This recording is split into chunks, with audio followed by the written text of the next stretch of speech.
Can you go there? Show me each of the book, and I will tell you which to give me.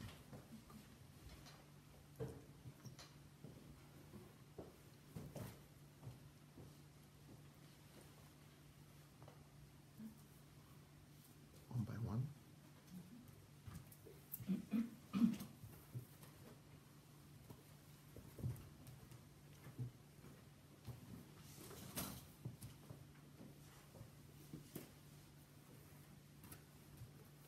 Hello everybody, welcome guys. Welcome guys. Welcome guys. Welcome. I'm going to have a very revolutionary topic today. Very revolutionary. That is scary.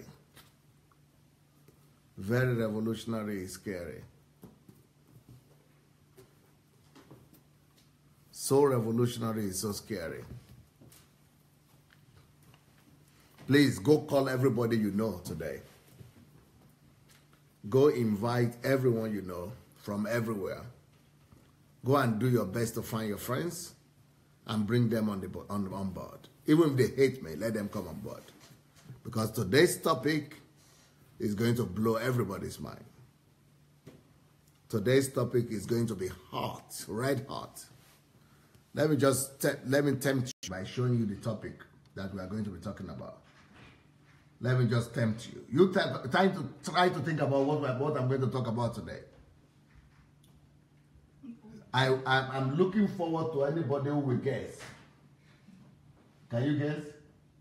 Biggest psychopath. I'm looking forward to see who will guess what I'm going to talk about today. I'm looking forward to see who is going to guess what I'm talking about today.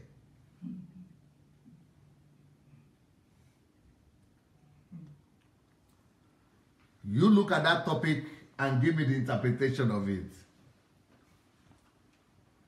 You look at that topic and give me the interpretation of that topic. Today is going to be red hot. Red hot. YouTube channel. They are asking for YouTube channel. Is it on already? You guys, you need to tell me if you got what I'm going to talk about today. Who of you knows what I'm going to talk about today? I want to know who will guess. Nobody has guessed yet. But I'm telling you, go invite as many people as you know. Tell them Pastor Sunday is intriguing us, saying something is coming, and everybody must be on board today. Everybody should go and call their relatives in Africa, in diaspora, and make them come. And I'm pulling your leg. Some people are guessing. Some people are guessing already. You are almost there, but I'm warning you people. Oh. It's like somebody got it, oh. Somebody seems to be getting it, oh. Ben Oko. Ben Oko seems to be very close, oh. But I'm showing you the topic now. I want to hear your ideas. What am I talking about today? I'm waiting.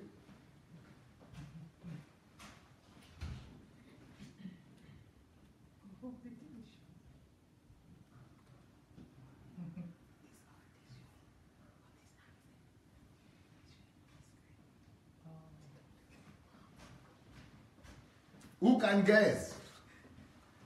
Who is going to guess right? Ben Oko is closest. Rochelle White. Adeleke. Those are the names of people who are guessing right. Oh. Abiodun Adebo Nojo. Jude Beko. These are the people who are guessing right. Oh. So before I start, before the revolution begins, you better go and invite your friends Today is going to be hot. Oh, no say I don't want you. Don't say I didn't warn you about today's topic. Don't say I didn't warn you about today's topic. Oh. Make you go invite all your friends.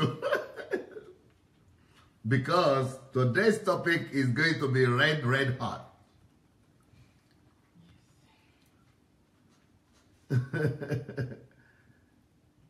Today I'm talking about the world's biggest psychopath and his African counterparts. Jude Greco gets it, and he said DSA is going to be talking about his view on Donald Trump and his latest antics. You are absolutely right.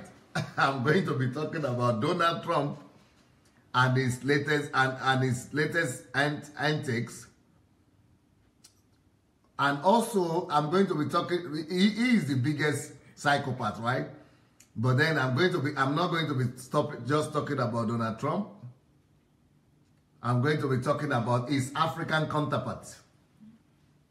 All other psychopaths in Africa. But in Africa, the psychopaths are not just the politicians. In Africa, the psychopaths are also the religious leaders. So today, go call your friends, go call your relatives, and let's talk about this topic. So the topic of today is the world's biggest psychopath and his African counterparts.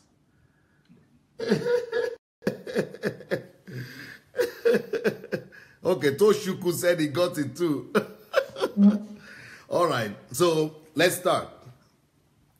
I don't know if you people had the opportunity to listen or to have read on Facebook and on the internet and YouTube about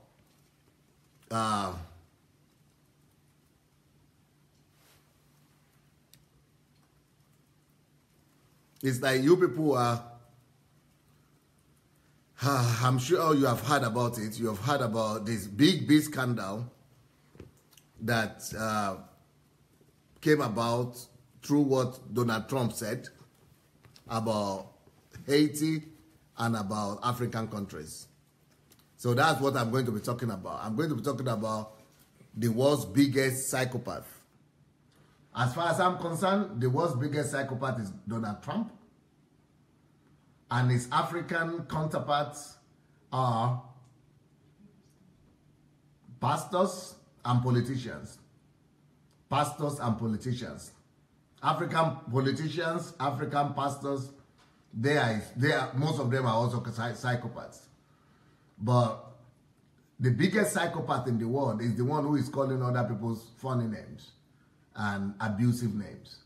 So if he is in the position to call all Africans and all African countries what he called them, some whole, if he's calling all Africans and African nations, all African nations that as whole, then I have the right to call him for who he is and mention him who he really is. And who he is, that man is just a big psychopath. He's a big psychopath, but the reason why he's able to call us Africans as whole is because they said they're not seeing it on YouTube yet. Can you provide the YouTube on Facebook? Give the link to the YouTube on Facebook, please. We're on YouTube already, but they're going to give you the link now. You follow the link. So tonight will be hot. I'm going to be telling you my thoughts about what Donald Trump said, his opinion and his comments on African nations. So if he has the gut to say African nations, all of them, they are as whole nations, all African countries, not just Nigeria, all of them.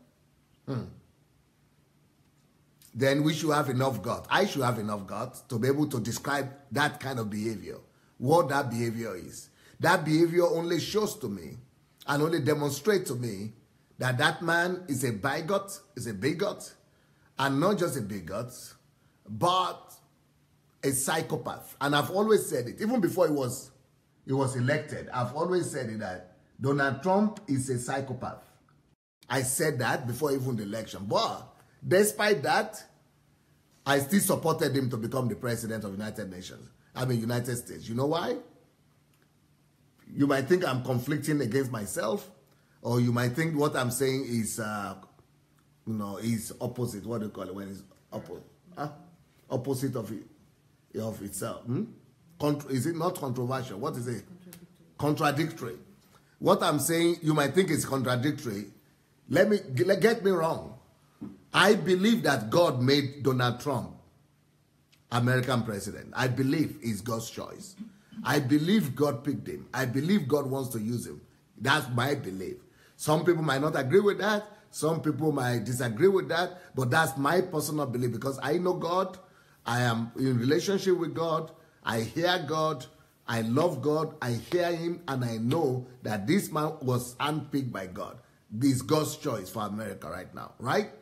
But that doesn't mean that because it's God's choice, that he cannot do something wrong, that he is perfect. Because it's God's choice doesn't mean that he cannot be challenged, or he cannot make mistakes. He is wrong in some things, and we've got to call him out where he's wrong. For example, despite the fact that I believe that it's God's choice, even before he was elected, I know that he is wrong about his behavior towards women. He is a bigot and is a psychopath that is oppressive to women, that doesn't have any respect for women, and that put women down. And the way he talked about women is wrong. Even though God will use him to bless America, or to raise America up, or to restore America, but that shouldn't be at the price or at the expense of other nations, or at the expense of other minorities, or at the expense of the weak. The weak people women are weak. So the fact that you are a president, you've been selected by God, doesn't mean that you should use your authority to oppress women. You should rather use your authority to raise up women. Your authority, your position, or your God's choice shouldn't mean that you should, use your authority to pull down the weak, especially poor countries, African countries. That is not an excuse for you to put them down. So I personally believe that God has chosen Donald Trump to lead America to greatness, but that doesn't mean that he shouldn't work on himself. That doesn't mean that he shouldn't improve himself. And that doesn't mean that he should just use the interests of America and put it to hit everybody else in the head. So my position is that Donald Trump as a personality is chosen by God. But Donald Trump as a character, as a person, as an individual, needs to grow up. He needs to grow up in his character. Yes, in his calling, God has chosen him to lead America in his calling. But in his character, he needs to grow up. Because those are two different things. So the fact that God has called you as a leader doesn't mean that you don't work on your character. And I think he needs to work on his character. That's what I think. So, and I think that's why I gave you this topic, that Donald Trump is the world's biggest psychopath. And because all his behavior, everything he's doing, is just showing the characteristics of psychopath. Because psychopath doesn't care about other people's feelings. Psychopath doesn't care about other people's feelings. Psychopath is only interested in his own interests, in his own things, in the things that he wants to do. He doesn't care whatever his words or his actions, whatever it causes in the heart or to other people. So whatever he says and that offends other people, he doesn't care about it. He just doesn't give a damn. I'm sorry, he doesn't care. And that is a behavior of a psychopath.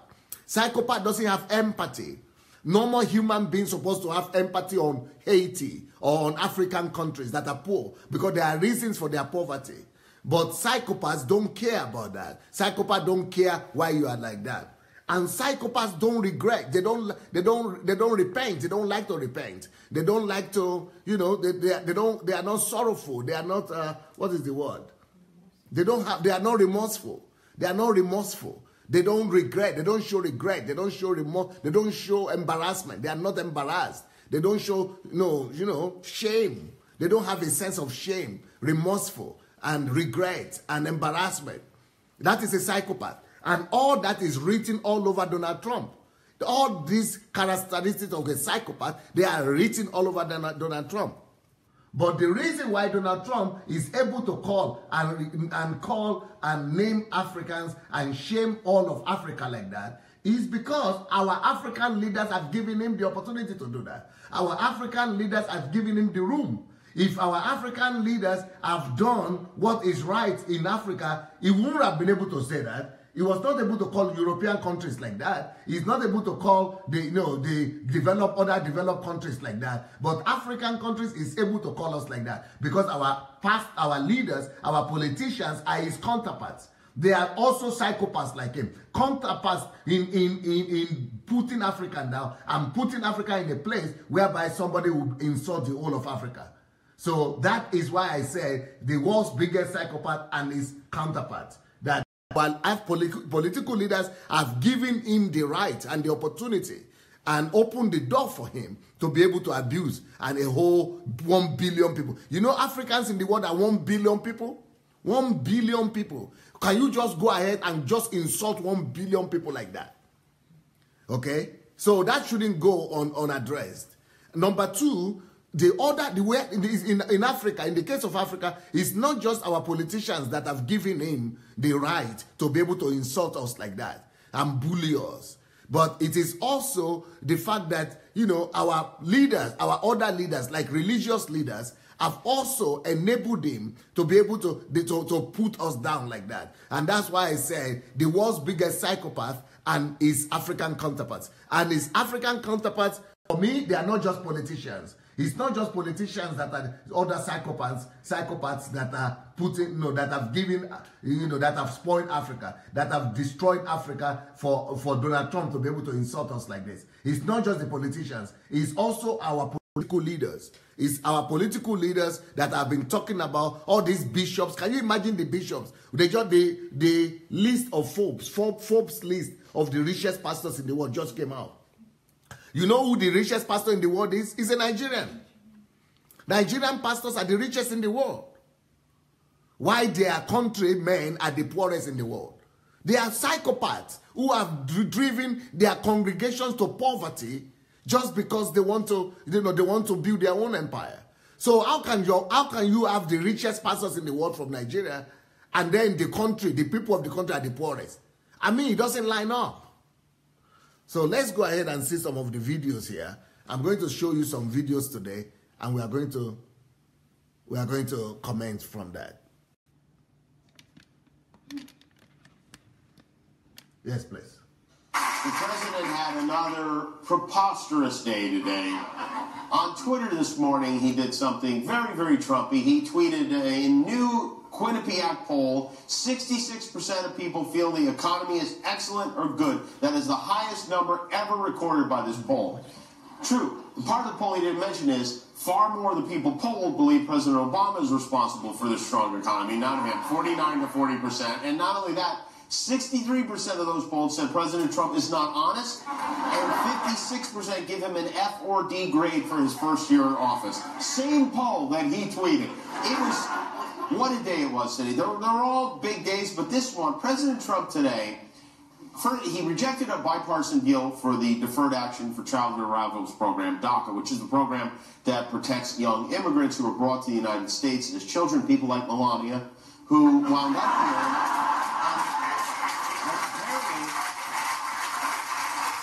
What Trump objected to in the bipartisan plan was the senators from both sides who wanted to restore protections for immigrants from Haiti, El Salvador, and a handful of African countries. They had to be rescued from difficult situations in those countries. Not only did Trump reject the plan, he said, and before I share what specifically he said, I would like you to keep in mind this is an actual quote from the actual president of the United States. We can put this up on screen and explain this. I apologize for using this word here, but this is a quote from the president. Why are we having all these people from countries come here Trump said, this is in the Washington Post, according to these people who are in the meeting, referring to African countries and Haiti, he then suggested that the United States go about bringing in people from other countries like Norway, whose prime minister he met with yesterday.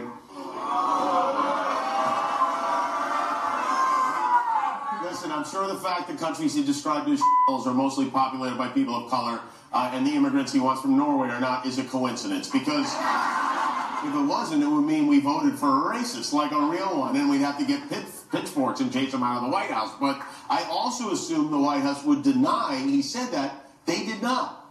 They just tried to spin it. It really is unfathomable. You just can't believe that this is the guy running our country. The only silver lining, and this is a small silver lining, but the only silver lining is we got to hear Wolf Blitzer say this all day. Asshole, asshole, asshole, asshole, asshole, asshole, asshole, asshole, asshole, asshole, asshole. Oh, what an asshole.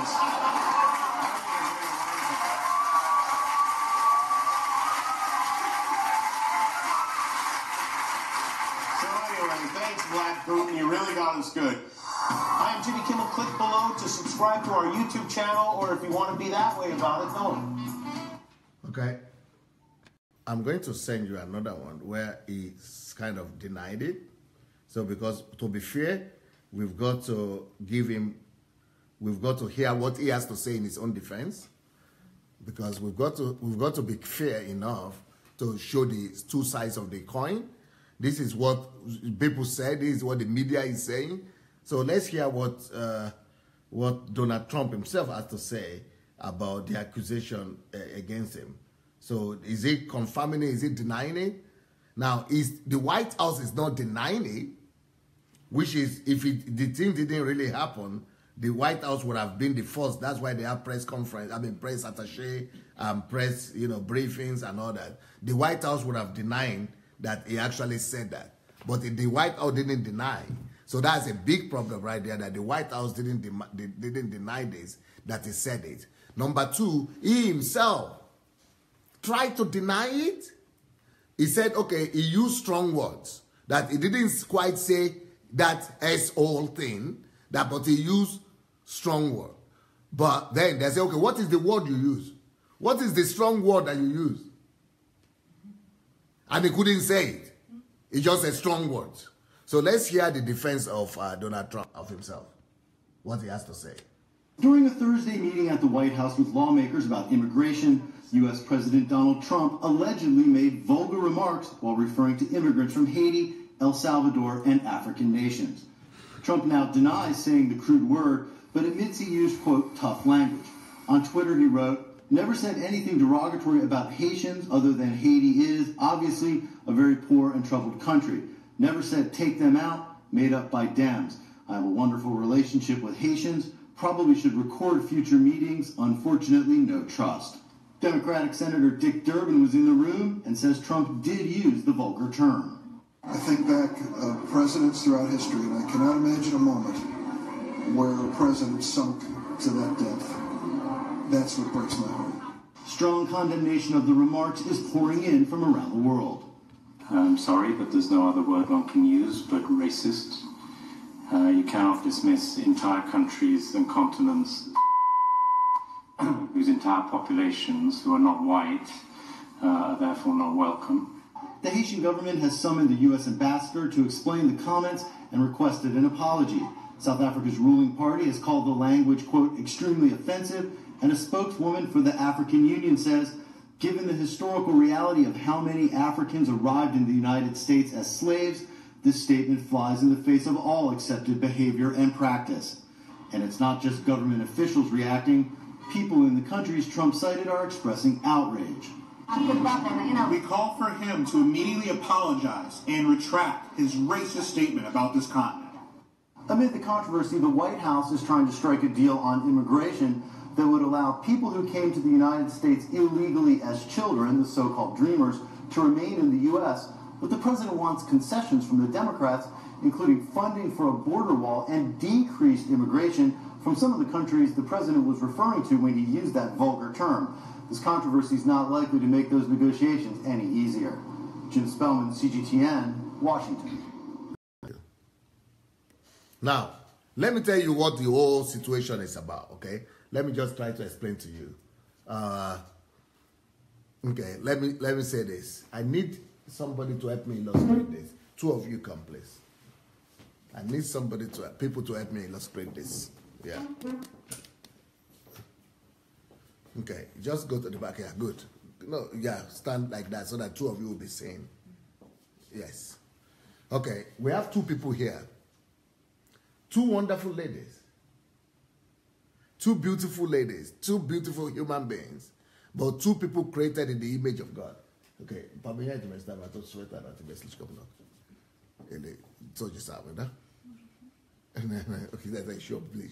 okay, just close to yourself, close to each other. No, I think before, the way you were standing before is better. Yeah. So, you have two people here. Both of them are good people. But both of them are created in the image of God. Now, you know what? There is a policy, there is a visa policy in the United States. Just for you to know what's going on. It's a visa policy. I think it was enacted in the 50s or so, or the 40s, I think so, 50s. And they call it Dreamers Visa, Dreamers. So it is an opportunity to give everybody who is dreaming of a better life, to give them an opportunity to come to the U.S., migrate to the U.S. and settle. Because why did they take that law? It's a law. It's a U.S. law. Now, why was that law enacted? Why is that law there in the first place? Because everybody that is in the U.S. now, apart from the Indians, that is how they got there. They all came to the U.S. as dreamers. You know, if you talk about America now, they are now talking as if America is a country of white people. But all these white people, they ran away from Europe. People in Central America, people on the Western Hemisphere, they are not white. They are not white. They are like Indians. They are like brown or black, but they are not white. So how did we have white, so much white in North America, or in America in general? It's because they ran there. They were running away from you, just like Nigerians are running away now, and Africans are running away from African continent now for a better life. That is the way, the same way white Europeans were running away from Europe. 200 years ago, white Europeans were running away, just like you see all those Nigerians dying in Italy, the refugees, or what do you call them, Libya, whatever you call it, the Libya immigration situation, and the Mediterranean, sea death. People die in the Mediterranean Sea, people die in Libya, people arriving the shore of Italy, and all those, Malta and all that. And that is the way Europeans were arriving before. The same thing Europeans were doing. So it is not that we are the one. So for the Africans, you know what some Africans are doing? Some Africans are supporting the words of Donald Trump. They are saying, yes, we are a asshole. He is justified. He is right because of our challenges that we are having right now. But what these Africans don't know is that every country has gone through this period of challenges that Africa is going through right now. Every continent has passed through it. There is a time when English people were running away from England. Some of them were running away from England to Africa. And Africa, they never chased them away. They even took away Africa from us. They even hijacked Africa from us. These are the forefathers of Donald Trump. And even Donald Trump himself, his grandparents and his foreparents, they left Europe in search of a better life. That's why they went to America. His descendants are not Americans. But they ran from Europe to America to find a better life. But America is not their own descendants. America belongs to the Indians. So, but Americans, Indians, and America has become a home to white people because they were looking for a better standard of living. They were dreamers. They were dreaming of a better life. That is why they came to America. So because of that, some American fathers, the politicians, they were smart enough to say, all of us here, we are migrants. We are migrants. We are all dreamers. It is our dream for a better life that brought us here to America. Since all of us came here for a better life, and we are all dreamers, like, and that's why we came here. Why don't we keep that open to all other people? Nobody is better. We are not better than all other people. Everybody else also is dreaming from different parts of the world. So if they are also dreaming in Africa, let us give them the opportunity to also be able to escape and to find a place where to run to realize their dreams. So if some people are dreaming in Asia, let us open a place for them where they could all run to, because we also, somebody opened the continent for us and the nation for us to receive us. That is why we are Americans today. So anybody who dreams and who is a dreamer and who is ambitious and who wants to achieve anything all over the world, let us also welcome them. Let us also open our doors to them. If they could dream, then let us tell them that they could realize their dreams here in America. So that is how that provision of the law was passed in America, to say that, okay, we will have this green card, they call it green card practice. That green card is to give everybody the opportunity who is a dreamer. Is the green, we call it green card, but it's a dreamer's visa, it's called. You know, for people who dream, who have a dream, who are dreaming of a better life, just like our fathers who founded this country, just like they dreamed of a better life. They wanted to escape oppression. They wanted to escape, you know, intimidation, religious persecution. They wanted to escape all kind of misunderstanding. That is why they ran away from Europe. They ran away from oppression. They ran away from religious oppression. They ran away from bigotism. They ran away from bigots or bigots, hypnotism. Nepotism. This same thing that Donald Trump is doing right now. That is what people ran away from. That is what his parents, his grandparents ran away from to go to America to get. And all over the world, people are running away from the same thing. And now he is spreading the same hatred that America is known to be a safe haven. You know, America became a safe haven for his predecessors, for his grandparents. So America is a safe haven for people who are looking for a better life. That is why they started that visa, green card visa lottery.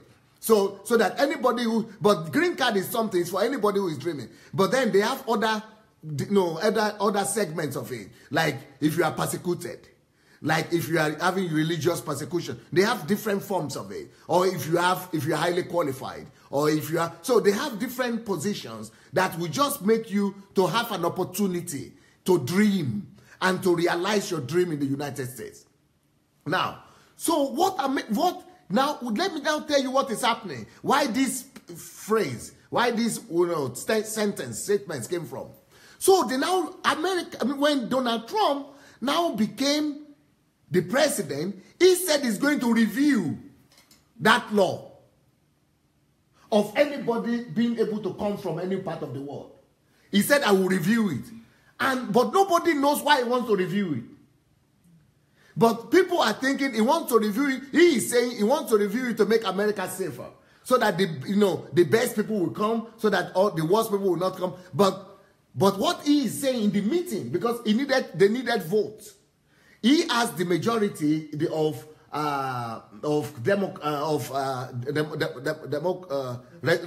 Republicans. He has the majority Republicans on his side, but they are not to talk. They are not enough to change the law. So he wanted to convince the Democrats to support this bill, this change, so that the law will change. So those Democrats are now saying, what are the criteria you want to change? You know what Donald Trump said?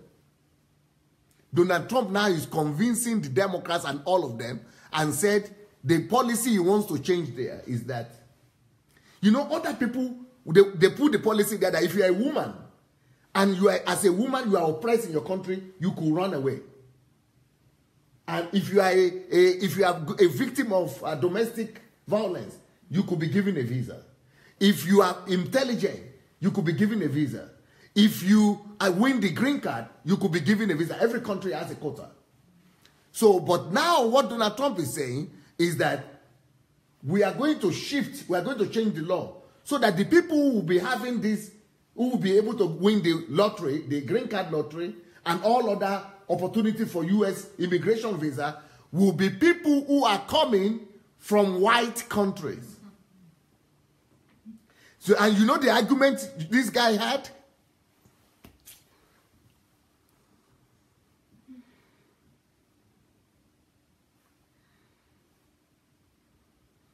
And this is for me what is even worse than the asshole word that he used. And I'm going to tell you the argument that he was presenting, why they should block out green card and all those, dreamers visa, why they should stop it for African countries and Haiti and other South American countries. Why should they stop it? It's because he said, especially African countries and Haiti, they are a asshole. Yes, yeah, I'm sorry, I'm going to have to pronounce it. The word is a shit hole people and continent. They don't produce, but what that is even not the most important. That word is not the most abusing one for me. It's not the most insulting one for me. What is most insulting? Let me now explain it. He said there is this whole country, but the reason why he said we have to close and reduce visa for them is because we have to reduce or remove the opportunity for them, because we have to he's a businessman. We have to only use business approach. And what is the business approach? We have to welcome into the country only people who can benefit us. Only people who can benefit the United States of America. And he said, people who can benefit us are people from white European countries like Norway, Germany, Sweden, white majority countries, because they have the intellectual capital, intellectual capacity to be a blessing to America, to contribute. They have something to contribute to America. But those asshole countries, they only know how to receive. They cannot contribute. So this is what has insulted me the most, which is saying that people from African country and from African continent, they don't have intellectual capacity. That continent has not produced, cannot produce anybody that is good enough to contribute, or that will be better than American people, or that what American has produced, or what European has produced. They cannot, there's nobody we need from there. We don't need people from there, because there are no people from there who could give us anything. They can only receive from us and suck from us. They are only sucking our wealth away. They cannot contribute to us. They don't have anything to give to us. They don't produce those kind of people. Africa doesn't produce those kind of people that can give to us. They don't have people like that, of that caliber, that could be encouraged to come here, because there's nothing to give. They don't have anything to give. They can only take.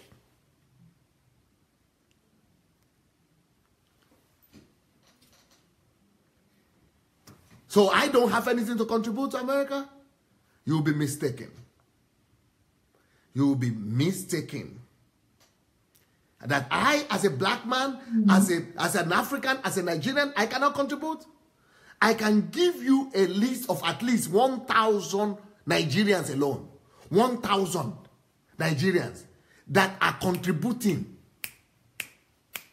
In fact, not just contributing, to America and to American economy.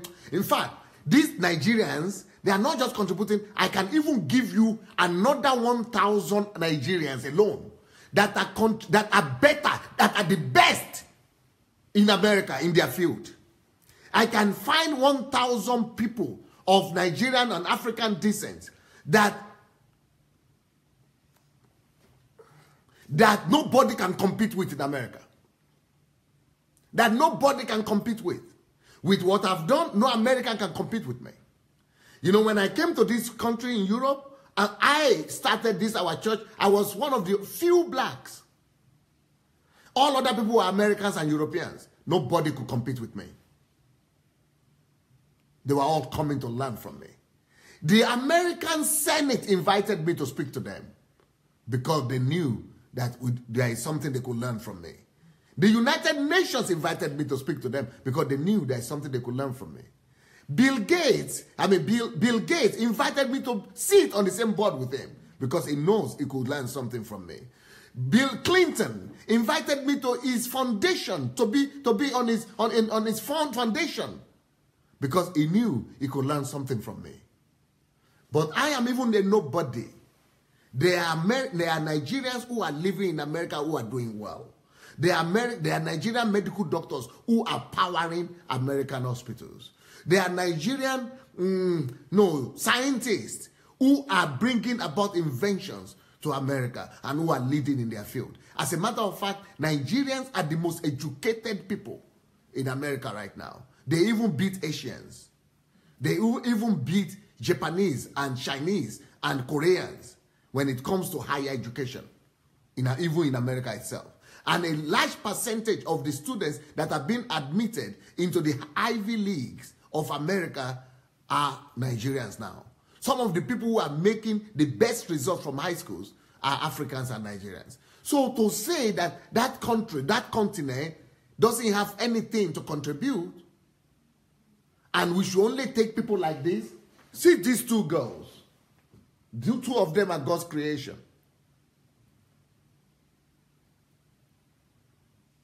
Two of them are human beings. The only difference you see in them is that this one is brown, more brown or darker. But inside, she's not dark.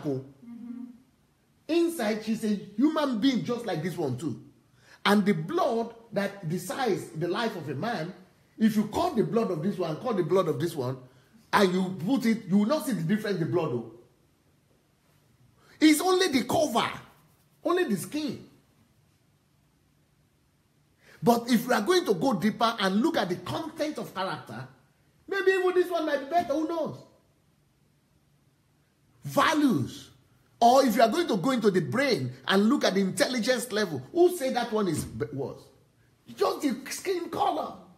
It's not even the color, it's the, what we call pigmentation. It's only the pigmentation of the skin. Just like Donald Trump himself is red. He's red head. He's red head. It's not even white, it's red head. He's over white, so to say.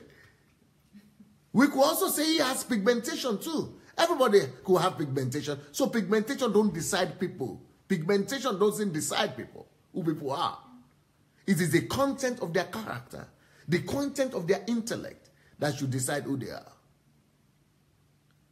Let's show that last video before I go again.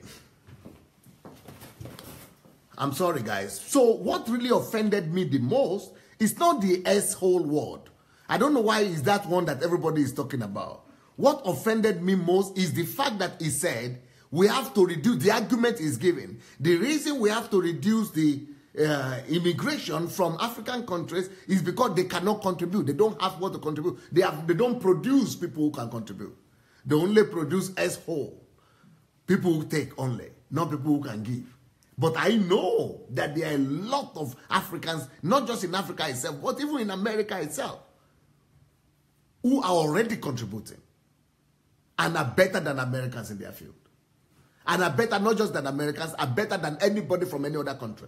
Better than Koreans, better than Japanese, better than Europeans. When I went to Korea, let me tell you this story. I was in Korea. And while I was in Korea, I was speaking for let me just put it this way. I was speaking at a conference in Korea. And you know what these three speakers? One of them was Lauren Cunningham. They call him Lauren Cunningham. Some people, he started a movement from America that is called YWAM. They call it YWAM. Yeah, so he's like youth with a mission. So Lauren Cunningham was speaking there. The Korean big pastor, David Yongisho was another speaker, and Sunday Adelaja was another speaker. I mean, who is Sunday Adelaja where David Yongisho was speaking? Who is Sunday Adelaja where Lauren Cunningham was speaking? But after I spoke for the first 2 days, you know what these people did? Even me, I'm embarrassed to even say it now. I'm even ashamed to say it. And I'm embarrassed about it. But this is what happened. This is a fact. In Korea, this is in Seoul, South Korea. You know what they did? You know what Koreans did? They went and cancelled. They went and cancelled all speaking engagement. Okay, for example, Yonggi was supposed to speak 3 times a day, or 2 times a day, 2 times a day. Cunningham was supposed to speak 2 times a day, and I was supposed to speak 1 time. You know what they did? They cancelled where those people are supposed to speak. I ended up speaking 3 times. So when I was asking the organizers, after they listened to me, they said, no. So they said, we want you to speak more. I said, what happened? They said, Yonggi is the setting sun, but why you are the rising star? That is what Koreans themselves told me. They put Yonggi, reduced his speaking time, and gave me more speaking time. In Korea, in their country there. We had 10,000 delegates, youth. And I spoke in most of that conference. What am I saying? It was at that conference where the Koreans told me that they did a scientific experiment about the nations of the world. And they discovered that that Nigerians are some of the most intelligent people groups in the world, Nigerians. They said Nigerians are in the top 3 of their results. They didn't tell me who other two nations are, but they said the Nigerians are in the top 3. The top 3 of the most intelligent people group in the whole world. And they said, those people said it, that from their result, that Nigerians defeated Americans, Nigerians defeated Koreans, Nigerians defeated even Japanese. So to now say that Nigerians are only, Africans are only asshole, they cannot produce anybody, so we cannot give them visa, nobody can come here from there to bless us. All the people who can come from there are only they're only asshole to be given, they'll only be sucking from us. So that's why, let's see the title of this message. That is why I call this message, like this. The world's biggest psychopath. I believe that we have the right to also say, Donald Trump is a psychopath, he's the world's biggest psychopath, but he's not alone. It is because of his own African counterparts, our politicians, and our pastors, our big pastors, and our big politicians who are also like him, psychopaths, that have run down our country, that have preached the wrong gospel, that have, deprived our people, stole from our people, put our people down, spoil our economy, destroy our nation. That is why they have put us in such a place of shame that Donald Trump could now come and show his psychopathic behavior by calling us this name. Show me that video, please. Yes, here we go. During a Thursday meeting at the White House with lawmakers about immigration, U.S. President Donald Trump allegedly made vulgar remarks while referring to immigrants from Haiti, El Salvador, and African nations. Trump now denies saying the crude word, but admits he used, quote, tough language.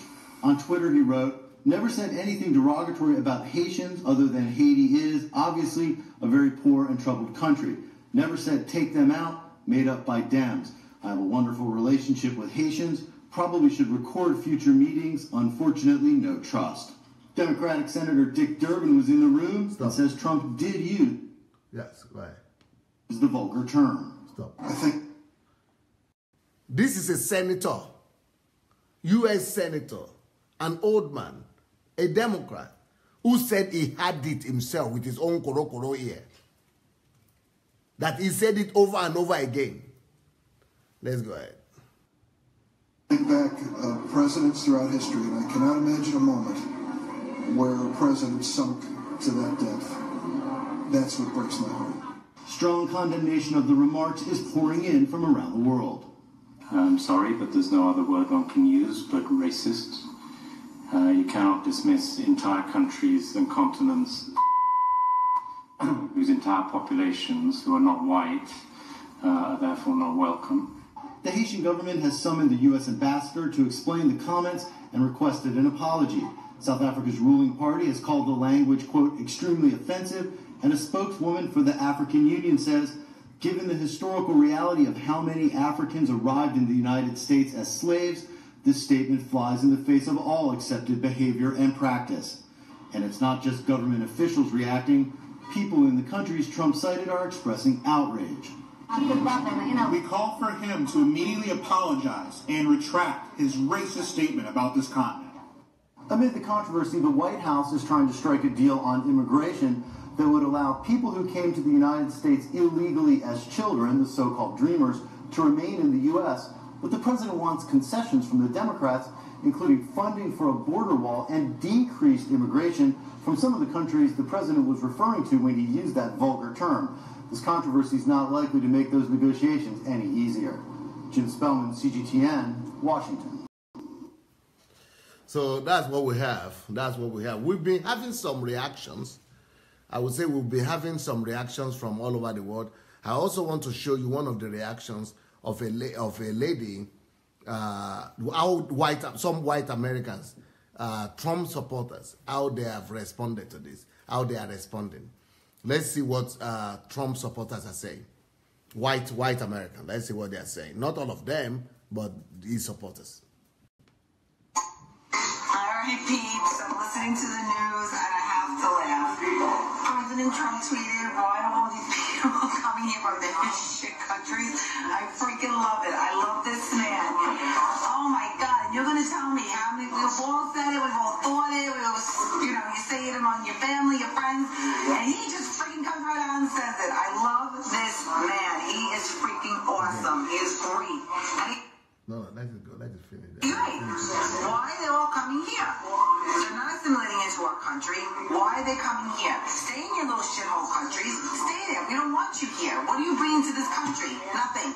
Absolutely nothing you're bringing to this country. I love it. I just have to laugh. I'm sorry, guys.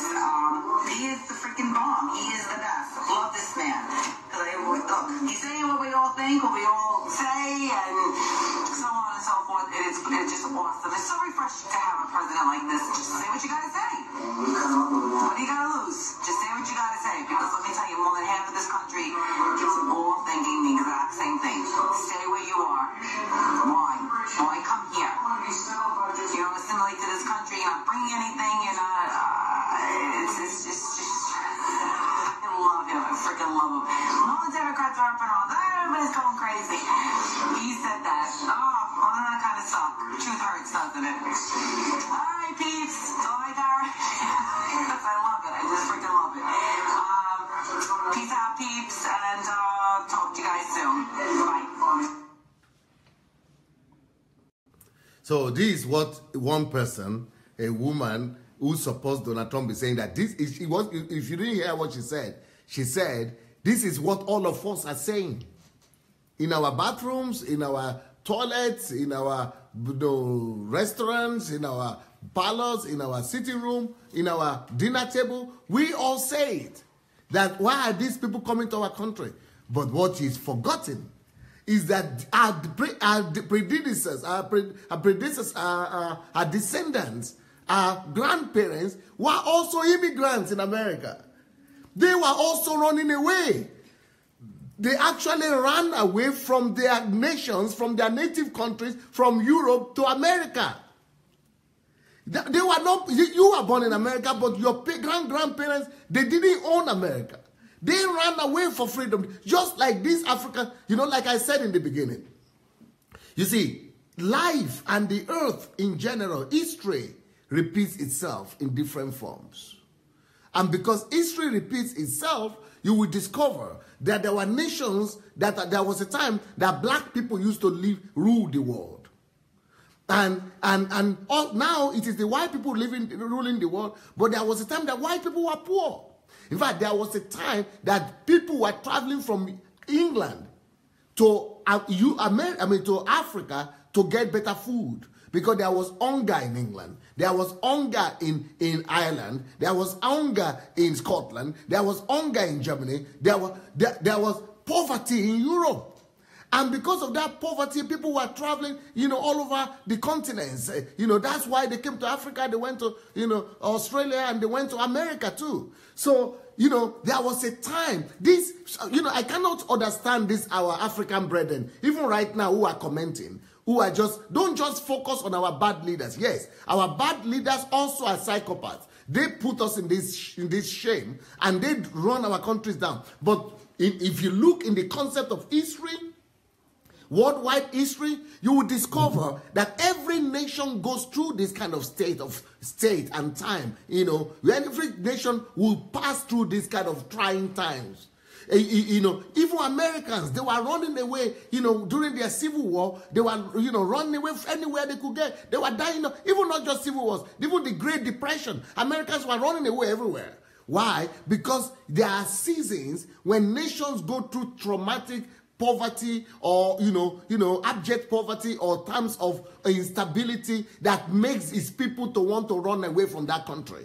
It is normal. There is no country that has escaped it. Like I said, the reason why you have all those Americans in America is because there was a time 200 years ago, 150 years ago, 100 years ago, it was all the white Europe that were also running away, like the immigrants in Africa that you are seeing today. So you see Africans who want to escape from Africa to England. Africans are running away to Italy. They are running away to Libya, and they are dying on Libya, at the shore and at the Mediterranean Sea and things like that. That same picture used to be the same picture of black people, of white people. In fact, find me pictures of white immigrants, who are escaping hunger in Europe, or video or picture. You will see it's there in the internet. You will see ship where have you heard of the Titanic or ship? These are white, or Mayflower. All these ships, Mayflower, Titanic.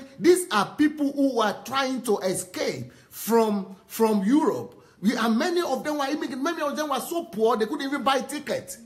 Just the same way our people are dying in Libya now and on the Mediterranean Sea, that is the same way they were also dying. So there is, it's a cycle in human development. It's a cycle, and it's a cycle in human development, that there is a time that every nation is tried.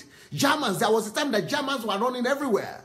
There was a time that French were running everywhere because of poverty and need. So there is, I know that our leaders have failed us. Yes. I know that our leaders are the reason for this. Yes. But you see, it's a season. They have also passed through the same thing. Every nation has passed through that. And because it is, especially Italians, do you know, the Italians and Irish people, that's why there are so many in America, because poverty was chasing them away. Portuguese, all of them, they were all being chased away. Swedish people were running away. Why do we have Minnesota full of Scandinavians, Swedish, Norwegian? Because of poverty, they were running away. Less than 100 years ago, all of them were running away, dying of hunger. They were doing the same thing like Nigerians are doing right now. They are doing the same thing Africans are doing. So you cannot say because of that you can stigmatize them. You cannot stigmatize people, a whole race, just because their time has come to also struggle for survival. It's just a season in history. It's a time in history, and it's not going to be like that forever. And that is what the people in America who came up with the Dreamers visa and Dreamers immigration opportunity for foreigners to keep on coming to America forever. This is because they remember that their fathers also had a dream. They were running for survival. They were running from oppression. They were running from hunger. They were running from poverty. That is why they ran away from their nations. And that is why America is the way it is today, a nation that entertains and welcomes people who have dreams, people who want to work hard. Why should you say it is only you and your people who should have that opportunity and other people shouldn't have that opportunity? It's not fair. That opportunity should still be available for other people. Only in the case of these first Americans that came from Europe, the only difference is that you didn't even need visa. You didn't need visa. You just jump in the plane in the ship and came.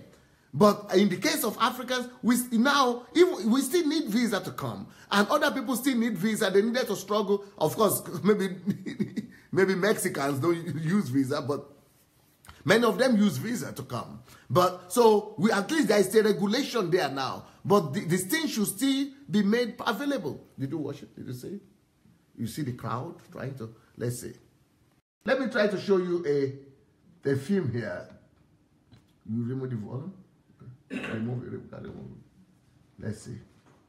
Let's see this Mayflower. I think this is a film about Mayflower, about how people, because of crisis in Europe, and because of persecution, and because of poverty, also were trying to escape from Europe, and trying to, this is how people also were trying to escape. This was like the same thing that Africans were doing. This is like, what Africans are doing today. This is the same thing that these pilgrims or immigrants were also doing, trying to escape from poverty and from persecution and from, but you can see, and you might be able to see pictures, not on YouTube, but just Google pictures of people dying. A crowd of people who are. So these are how people also, try to escape from Europe. They were also immigrants. They were also immigrants. They had a dream. That is why they had this dream of, this is not what I was looking for. I was looking for where it's overcrowded, where it's desperate situation, just like Africans are looking desperate. This one is already nice. They are painting it nice, and it's a nice shape and nice people dressed properly as if they are okay. No. I want you to show the real situation. There is real life photographs. Okay, look at the way they were looking. These are real life. You have to be showing them one by one. Make it big. Yeah. So that will be showing, maybe from the top. That it will be easier for you to stroll. Is it? Yeah. Oh, no. Where is the one you should? The one you began with? No, that one. Okay, look at the way they were looking. This is the way Americans were looking too when they were coming to America. This is the way they were arriving. Can you see them very rich? This is their grandparents, like Donald Trump. Can you make it bigger? No, yeah. This is how they were looking. Poverty-stricken, hunger-stricken. So it is not Africans that are the first one to be hungry. It is not Africans that are the first one to be poor. These are white people. And this is the way they were lining up to escape as immigrants to America. They were also poor. They were also immigrants. Go ahead, show other ones. Look at the crowd. Look at the crowd of people trying to escape, get into the ship. Not only standing place, no sitting place. These are like the Nigerian. This is worse than the Libyan situation in Nigeria. Look at the crowd. They are dying upon each other. This is how they traveled. Keep on showing. Concentrate on this. You see the way they were struggling. They were struggling to get on the plane. On the ship. This is how they traveled. You see? These were Europeans and Asians trying to get to America. This is how they were traveling. This is how they were traveling. They were in need. They were in poverty. So you see the way. These are not Nigerians. These are not Africans. These were Europeans. This is how they came to America. This is how they were looking. That is, wait, where was it? Yeah. Maybe that is Donald Trump there. He sit with his grandmother. You see, people forget history. People forget history. This is how they came. You see, all that sheep, this is how they came. They were also desperate. This is how they were. They were also desperate. They were also in need. They were also in poverty. So you couldn't say, you see, this is what I was looking for. You see this? See this thing that's happening? This is real life situation. This is how Europeans were trying to escape from Europe. See the crowd. This is they trying to see people in the river. People were trying to get in the ship to escape from hunger in Europe, to escape from death in Europe, and to go to America. This is real life. This is the real photograph. This is a real photograph of Europeans. These are not Africans. So even Africa has not gotten to this extent. Nigerians has not gotten to this extent. At least we still take plane. See, these are Europeans trying to get to America like this. This is the way they came. So to now say poverty is only, belong to only black people, and only black people cannot contribute, only black people cannot add anything to American, to America, that is fallacy. That is ignorance. That is lack of education. And the reason he called them S-hole is because he said, we don't want people from those S-hole countries. We only want, let us increase the ratio, what they call it, quota. Let us increase the quota for Norway, Scandinavia countries where they have white people. They are advanced enough. They have scientists to contribute. They have professionals. They have skilled people that could contribute to America. So let us increase their quota and decrease the quota of all those S-hole countries. That is what made me annoyed more, not the S-hole. What the fact that his argument is African countries don't have people to contribute, who can contribute to America, who can add to America. They don't have anybody who can bring value. Nobody, that continent doesn't produce people who can add value to us. You mean it? You mean it, Donald Trump? With all the thousands of Africans and Nigerians that are working, that are adding value to America every day. With me sitting here, my books are sold in America as bestsellers. Americans are begging me to come to America every day. And I'm going to go there by the grace of God. I'm going to, my place is Africa, okay? But I'm going to go to Africa to make Africa great. But I'll come to America, and I've been into your country, into your Congress to teach people. I've been into your Senate to teach your leaders. And you say Africa cannot produce people to contribute to us? Nothing you can... Okay. That's why everybody must read this book, please. This book I've written here. That's why I wrote this book. That's why if you don't read this book, I don't know what to say. If you as a black person don't read this book, there is nothing you can tell people like Donald Trump. If you don't read this book,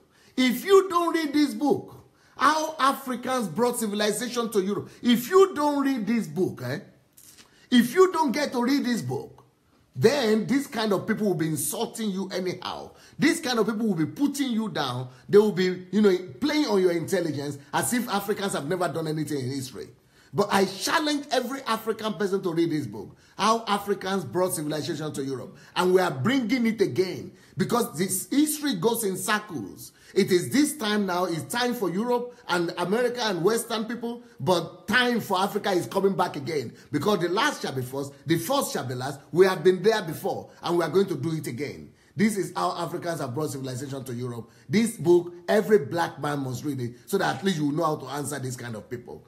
Now, let me show you other books that will be able to help you answer. And, I think we should create our own continent. And that's why I am concerned about going to Africa. I'm going back there. We are going to create a country that will overtake America. I guarantee you that one. It might not happen in my lifetime, but I'm going to sow the seed.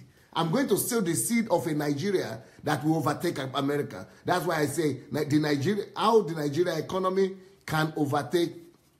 How the Nigerian economy can overtake the American economy. How the Nigerian economy can overtake the American economy. We are going to build a nation, a new Africa that will overtake America's economy. America. We are going to do it. It might not happen in my lifetime, but my children will do it. My grandchildren will do it. Because the principles have been laid out. Look. This is another one. How can I make it visible? Yeah. How to make Nigeria the greatest country in the world. We are going to make Nigeria and Africa the greatest country in the world. You Americans were able to do it. Thank God for you. And we praise God for you. We are going to learn from you. And we are going to make our own greatest. And that's why I'm going to Africa. And we are going to go to Africa. And we are going to do it. So if you people don't know these books and you have not read them, and that's why they will be that's why they will be playing on your intelligence like that. That's why they will be abusing you and calling you names and you don't know how to answer. Let me show you this one too. I am a person. As a black man, the fact that I'm black doesn't mean that I'm not a person. But right now, we've got to go from being a person to being a personality. We've got to create in our people the ability to be able to become personalities. Not just persons, but personalities. We've got to train our people. We've got to teach them and tell them and teach them and train them and coach them in how to become personalities, not just persons. Now, this is the problem of Donald Trump here. The danger of monoculturalism. The danger of monoculturalism. He is suffering from the danger of monoculturalism. He must read this book. But we also must read this book so that we might know how to answer him. But for Africa to be great, we must learn the dignity of labor. That's why I want all of you to read this book, The Dignity of Labor. The creative and innovative power of a genius. For Africa to be great, we must raise up geniuses, our own geniuses, that will be able to create great Africa for us. For Africa to be great, we must teach our people how to become workaholics. Until Africa becomes workaholics, we will never become great. So we must teach our people how to work. Let heroes arise. For Africans to be great, we must teach our people how to raise up heroes, how to become heroes, how to raise up heroes, greater heroes that they have in America right now. Then for Africa to be great, we must raise up new generation of Steve Jobs and Bill Gates who are coming from the African continent. These are new generation of Steve Jobs and Bill Gates that will be coming from the African continent. We must raise them up. Now, let us go ahead and look at one of the answers that the black Americans were giving, or other people were giving. You saw the answer from the... First of all, let's see the answer of that supporter of Trump again. Let's see that answer again, the answer that she gave. And then after that, we will see the answer that Africans gave. Okay, let's see what she's saying. All right, peeps, I'm listening to the news and I have to laugh. President Trump tweeted, why are all these people coming here from different shit countries? I freaking love it. I love this man. Oh my God, and you're going to tell me how many, we've all said it, we've all thought it, we all, you say it among your family, your friends, and he just freaking comes right out and says it. I love this man. He is freaking awesome. He is great. And he's right. Why are they all coming here? They're not assimilating into our country. Why are they coming here? Stay in your little shithole countries. Stay there. We don't want you here. What are you bringing to this country? Nothing. Absolutely nothing you're bringing to this country. I love it. I just have to laugh. I'm sorry, guys. He is the freaking bomb. He is the best. Love this man. Look, he's saying what we all think, what we all say, and so on and so forth. It's just awesome. It's so refreshing to have a president like this. Just say what you gotta say. What do you gotta lose? Just say what you gotta say. Because let me tell you, more than half of this country is all thinking the exact same thing. Stay where you are. Why? Why come here? You don't assimilate to this country. You're not bringing anything. You're not. It's just. I love him. I freaking love him. All the Democrats are up and on. Everybody's going crazy. He said that. Oh, well, that kind of sucks. Truth hurts, doesn't it? All right, peeps. That's all I got. I love it. I just freaking love it. Peace out, peeps, and talk to you guys soon. Bye. Okay, but you see, the ignorance of this lady is that she doesn't even know history. That our own grandparents, let me show you the pictures again. This is how our own grandparents came to America. They were in hunger. They were in desperation. They were just like us. They were also trying to escape. There was a time when people were trying to escape Europe, just like we are trying to escape Africa now, because it's a sequel. It's a sequel in history. It's a sequel in history where people are trying to escape from where it's tough. It is just normal thing for human beings. Human beings are looking for better lives. That is what another picture. Show me more of those pictures that we just saw now. That is why our people, that's why America is America, because it's a safe haven for people who are dreaming to build a better life for themselves. So that is why, see the way they came.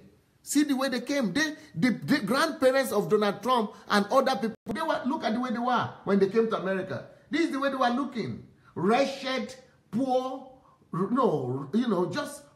now. Bring it back. Poor, wretched, just look. They look even poorer than the Africans are looking today. But nobody is blaming them for that. They were able to escape poverty. They were able to escape persecution and build a great country.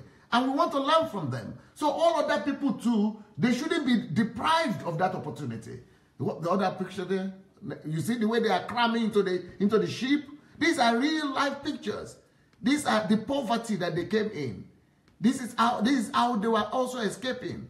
Italians were doing like this. English people were trying to escape like this. You know, this is the way, this like India. This is not India. And this is not Lagos. This is not Kaduna. These are Europeans. There was a time when they too were poor. There was a time when they too were struggling. It's a sequel. It's a sequel in history.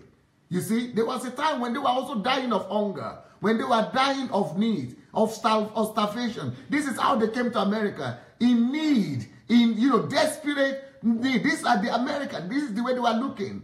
So to now say that, you know, it is only Africans that are, you know, wretched and poor and helpless. No. You know, America should be a place where you always be, that gave your grandfathers opportunities. So why should America give your own grandfathers opportunities and they shouldn't give other people's grandparents? Let's look at what an American lady said about this. Dallas megachurch pastor and Trump religious advisor Robert Jeffries is defending the president's controversial comments that he made yesterday. In a statement to the Brody File, Jeffries said, apart from the vocabulary attributed to him, President Trump is right on target in his sentiment. You may have heard about the comments lawmakers say the president made. It includes a vulgar slur when he was referring to immigrants from countries like Haiti and African nations. I'm going to be honest with you here. I've been struggling with what the president said yesterday. My parents were born in Haiti. They immigrated to this country as children. They had nothing when they came here. Think about the amount of grit and courage it takes to leave your home, to cross ocean waters, to start over in a brand new country, a country where you don't speak the language, you have no money, you are starting over from scratch. My parents did this. They busted their butts. And when you look at what they've managed to accomplish, there is no denying they are rock stars. So how do you criticize people who are simply trying to come to this country to live a better life? The President of the United States, a man who represents a nation of immigrants, said that. Again, I'm a journalist and I'm in the business of sharing personal opinions. I'm supposed to be unbiased. I'm supposed to report the facts. The fact is, what the president said yesterday is wrong. It is so wrong that I can't even repeat it on air. He's the president. He's my president. He's still my president, and that's how he talks about me. Not just me, but an entire continent's worth of people. I sat up until 3 a.m. trying to figure out how to address this headline on my Facebook page today. I was trying to be diplomatic.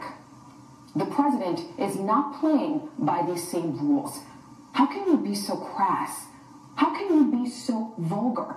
And the thing is, he has done this before. Enough is enough. If any head of any corporation said what the president said yesterday, that person would be fired. Why should we accept any different from the president of the United States of America? A country, by the way, that's played a hand in the poverty Haiti and other nations face today. We have a right and a responsibility to hold the president to a higher standard. And his rhetoric yesterday, it falls far from it. If my job is to report the truth is what the president said was hurtful. It was mean. And to be blunt, given everything he said, it was racist. If you're willing to let this language fly, you are part of the problem. Elected officials, that includes you. Putting America first should not mean bashing people of other nations, simply trying to achieve the American dream. A little respect goes a long way. Mr. President, you need to try harder. Beautiful girl. Beautiful girl. Show me the topic of today again. Let me show you the topic of today so that you will know what I'm calling the topic of today. The topic of today is the world's biggest psychopath. I think if Donald Trump could call all African countries as whole country, then we have the right to call him also the world's biggest psychopath, because that's the psychopathic behavior. But unfortunately, he is not the only psychopath around. You see, that's why I call the topic the world's biggest psychopath. He is the world's biggest, but in Africa, we have a lot of these psychopaths, especially our political leaders, but not just our political leaders that have put us in a place where Donald Trump was able to insult us. And it's because our politicians have mismanaged our continent and our countries. And not just our politicians, but even our religious leaders who are boasting that they are the richest pastors, the jet pastors, but there are people who are living in abject poverty. They are also counterparts of Donald Trump. They are also, bigots. They are also, psychopaths like him. But for us what we need to do, I challenge you to go and look for this book. I challenge you to go look for this book and go and read it. You must find this book and read it so that you will be proud of your ancestors, so that you will be proud of where you are coming from. Number 2, I challenge you to read my books on how to build great nations. Discovering the Purpose and Calling of Nations is one of my books. This will help us to build a greater Africa.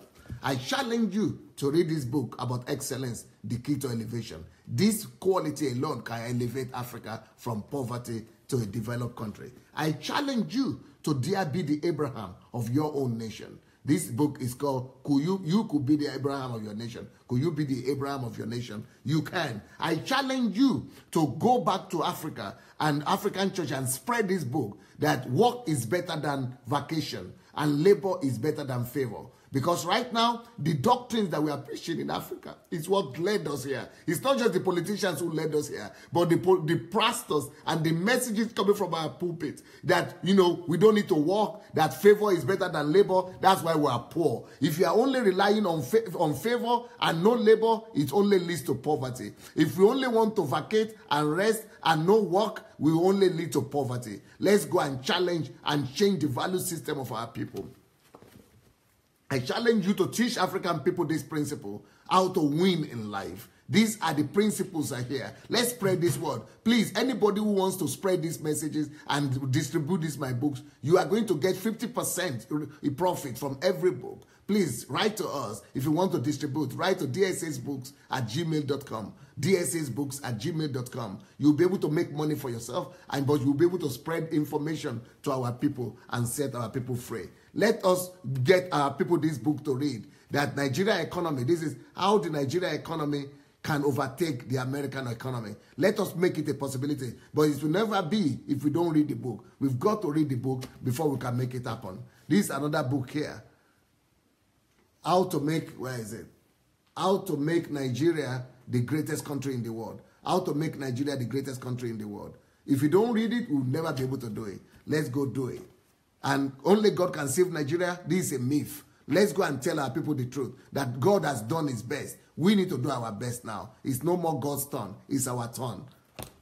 God has done his best. He has given Africa everything. So not only God can save Africa. It's a myth to think like that. The Nigerian economy, the way forward. Let us go and, teach our people how to build a modern 21st century economy. This book is going to teach us how to do that. And the Nigeria and the leadership question. This book will resolve all our leadership issues as well. So if you are interested in building a new Africa, please get a hold of these books and do your best to spread them to Nigeria. If you don't want to read, make you no read. But go and spread it to young people. Let them go and read. We need them to come to understanding of what it takes to build a new Africa. We want to build a new continent. And I'm determined that Africa will change in my own generation. I don't know what you are thinking, but I am doing my best. That's why I'm writing all these books. But these books are not enough. People must read them, and then we must form a team and go back and build a continent and a country that is good enough to compete, not just with America, but to be the best in the world. And if you don't have money, you can read all these books for free on Amazon Kindle Unlimited. If you want to, if you are registered on Kindle Unlimited, you can read them for free. But if you want to buy them, you can buy them on Kindle. You can buy them on Okada Books or look for Shioma in Nigeria. You can buy them that way too. Or just write to my office, dssbooks@gmail.com. Let me give you the best answer. I want to show you right now the best video response that I think, that's come through so far. The best video response. But that video response is only possible because someone like him read that book about African civilization. How Africans brought civilization. So that guy who we are going to show you now is a guy that knows the information that is in this book. But let's go ahead and watch this video. This is the best response I've seen from Africa so far. So it's 2018 and you as Africans are celebrating insults and derogatory terms that your enemy gives you. You find it so amazing that you make theses and videos about calling yourselves the names that your enemy call you. So I saw a video the other day, 2 million views. Nigerian young man making a thesis about how his country, Nigeria, is a shithole because it can't pump electricity, give water to its people, and a number of other challenges that a lot of African countries have make Nigeria a shithole. But while I was watching this, I couldn't stop thinking that when I was growing up, I was always told that when there's a descriptor or a noun at the end of whole, it usually means whatever the noun is what comes out of the whole. So for instance, when it's a rabbit hole, it's usually rabbits that come out of the hole. Ant hole, it's usually ants that come out of the hole. A bullet hole is usually made by a bullet. So when he talks about Nigeria being a shithole, I couldn't help but think to myself, who is the shit that comes from Nigeria? Is it his parents? Is his mother shit? His father shit? His uncles? Friends? Aunties? Family? Him? Is his president shit? Is the whole Nigerian country full of shit? Because surely if it's a shithole, only shit can come out of it. And it got me thinking that if Africa's a shithole, then what about all the civilization that we as Africans gave to the world? We taught them how to read, write, writing systems, irrigation, building, medicine.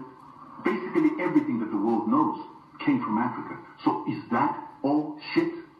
Surely it has to be shit because we are a shithole. My ancestors, the ones that we call the Mutafa Empire that built houses of stone, cut granite into amazing shapes and sizes and then laid it on top of each other without any mortar. They created an empire that was able to provide the world with gold. They must have been shit. Ashanti, which provided the gold that civilized Europe, the gold that created the Enlightenment, they must be shit. And what about the Moors that went to teach Europe civilization, how to bath, how to have running water? They surely were shit. And all the records that have been written in Africa that are sitting in Timbuktu, in the museums, the first museums that were found in Africa, all that information must be shit. Nigeria itself, where the city of Benin was built, and architects and city planners came all the way to Africa to see the city that had been built in Africa. They surely must have been shit. Mansa Musa, the richest man in the world, had gold that was taken all the way until he got to Mecca, resulting in inflation in Africa. He must have been shit. Ophir, found in my country again. This land that people believe that King Solomon was mining his gold in Zimbabwe, because the Rosary Empire was able to supply this gold, until Beira was called the port of gold. We were digging all this. We were creating all the civilization that made the Chinese and the Indians come and trade with us because we are shit. Jaja Popo, the very first oil baron, selling palm oil to the world, to the extent that the British had to tell the Queen that this man is destroying us. She had to send the army to put him under arrest, put him in England, and then put him in exile in Ghana because he was producing just so much oil and cutting out the middleman. The term cutting out the middleman comes from this great Nigerian 130 years ago, but he must have been shit. Of course we must be shit, because only shit comes out of Africa. If the forefathers and founding fathers of African Pan-Africanism would understand that they died for youth and men who think like this idiot, who died for men and women, who share a video up to 2 million hits for us to ridicule ourselves, they would feel that they died for nothing. Haiti, the other shithole, is the first African nation, the first African land in the world to emancipate itself from slavery. And they emancipated themselves from slavery by fighting one of the world powers of the time, the French army of Napoleon, the Grand Army. They defeated them. And this is why Haiti is hated till today, because it is the most powerful black nation on earth. They defeated a superpower to liberate themselves from slavery 217 years ago. So So if we're going to use social media at a time when we've got no other communication platforms to send negativity about ourselves, you must stop wondering why the world hates you. You must stop wondering why the world despises you as black people, because you hate yourself more. You despise yourself more. You only define yourself according to how other people see you, according to how other cultures see you. And all you do is grovel in cultures that are actually worse off than what we are. The culture that it is that you're measuring yourself against, they shit in water. Then they cleanse and clean the water so that human beings can drink it again. Our ancestors knew never to drink, never to shit in water. That culture that you look up to, in America, the greatest consumers of pharmaceuticals, and ironically the greatest consumers of pesticides and herbicides, and they're one of the sickest nations in the world, but they have the guts to have a president to tell us that we are shit. Think about it. People who will work out technology, who will innovate to bring sickness and death unto their own people. A nation that will create a weapon that can destroy the world and hope that we are evolving into a better time and a better evolution. Africans, you've got to stop thinking. We have pristine waters in Africa. We have forests in Africa. We have clean soil in Africa. We do not have chemicals poisoning our soils. We do not have chemicals poisoning our food until and unless the shit in your water culture is brought to us because of people like this Nigerian who look up for everything that comes from outside Africa. We're a continent of purity that has been corrupted by filth. A continent of greatness, of spirituality that has been contaminated by shit. The reason why Europeans left Europe to come to Africa is because they were dying of disease and hunger. Hence they came to abundance. And when they got here, there were clean waters, pristine. We did not shit in our water. We knew where to shit. You need to know your history. And I'm challenging you to see, will you share this video that tells you that you're great and you're not shit? I'm not shit. My parents are not shit. My friends are not shit. My nation is not shit. My leaders are not shit. My continent is not shit. Africa is not shit. So it's 2008. Beautiful. Brilliant. Good job. Now, that's the problem with Nigeria. That I've always said this. We ourselves, we speak so much negativity against ourselves because we don't even know, because we are speaking out of the temporary pain that we are going through. But we don't ever allow your pain to define you. Don't ever allow somebody else to tag you because of your temporary situation. Don't ever let a temporary situation become your permanent definition. That is what, that is what Donald Trump is trying to say. Look, yesterday, the Europeans themselves were the refugees. They were the immigrants who were dying in the sea. But they are no more today. Why? Because every condition is temporary. No condition is permanent. And the fact that we are going through hardship as a continent today is not permanent. It's not a permanent situation. That guy that just spoke, he knows the history of Africa. He knows what is written here in this book. This is what this book, all those things he's talking about, this is what this book is about. How Africans brought civilization to Europe and all the continents of the world. You need to know it. And for us to build a greater Africa, please, let us read these books. How to build a secure financial future so that we don't need to run away from our country and go to the Western world. Let us read this book. Stop working for Uncle Sam. Stop working for Uncle Sam. Let us read this book and set ourselves free from the Uncle Sam slavery that we are selling ourselves to now. Let us read this one. Money will make you rich, and learn the secrets of riches. Poverty mindset versus abundance mindset. Let us teach our people to think right, so that we will no longer be running to America or anywhere else. Church chief, let us change our churches and set it free from psychopaths, pastors. Kingdom-driven life. Let us bring the kingdom of God back to our churches. These are the kind of teachings and books that we need to raise up a new generation of people in the Africa continent. So, don't let us allow these people to define us. Don't let us allow, people that don't know what we know, that don't know our future. Let us allow our future to define us rather than our past. Don't let our temporary situation, our temporary pain, our painful present, don't let that painful present be our identity forever. No, we have a great past and we are going to even have a greater future. And that's why I wrote that book, when Nigeria economy overtakes the American economy, and how to build Nigeria to make it the greatest country in the world. Hello? Hello, DSA. Yes, please. Is that Aisha? Yes, DSA. How are you doing today? I'm fine. Please speak into the microphone and make it louder, please. Okay. And yes, are you there? Yes, I'm here. Can you hear me? Yes, please. It's better now? A bit better, yes. Okay. Thank you so much, DSA. I mean, like, since this thing happened, it was such a anger and such a confusing thing in people's mind.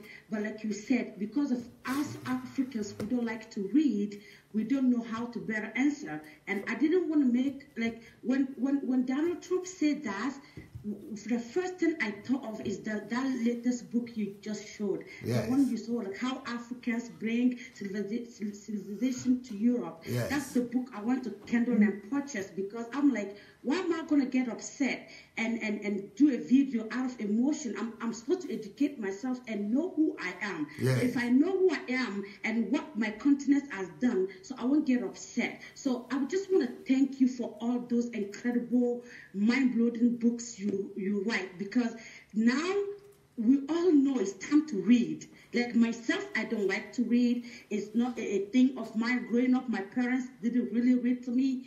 It is no toys that I have. So I'm teaching my son to read. I'm learning to read, and I'm going to be the better version of myself because of your book. So I'm grateful for that. So for what, like, I'm so shocked and surprised that you answered this, because no pastor has even thought of answering this. So many African pastors in the U.S., I didn't see anyone answer this. I didn't see anyone even say a word about this. Like crickets, everybody's just quiet and nothing happened. Like cricket, I like that. So I am really so proud of you and so happy I get to know you as a father figure, as a friend, as a pastor, as a mentor. I'm like so proud right now, because the fact that you take the boldness and the cuteness to just answer this. So it gives me so much peace. And for the first time I heard what Donald Trump said, all I thought of is Dangote. Dangote is a Nigerian rich man. He's richer than even Donald Trump, and that's fact. It's no fake news. It's fact.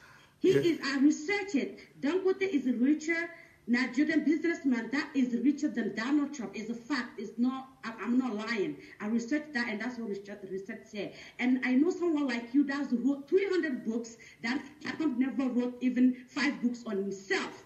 Like he have a ghostwriters. Yes. So I'm just so proud of being African. I'm proud of like all the books that you wrote. I encourage everyone, let's start reading. Let's go back to transform Nigeria, because if Nigeria change, Africa will change. So let's register for Nigeria transformation. Let's go do this and make our continent better, so our children don't have to endure any insult anymore. So thank you, Pastor Sunday. Very grateful for you. Thank you. Aisha, brilliant.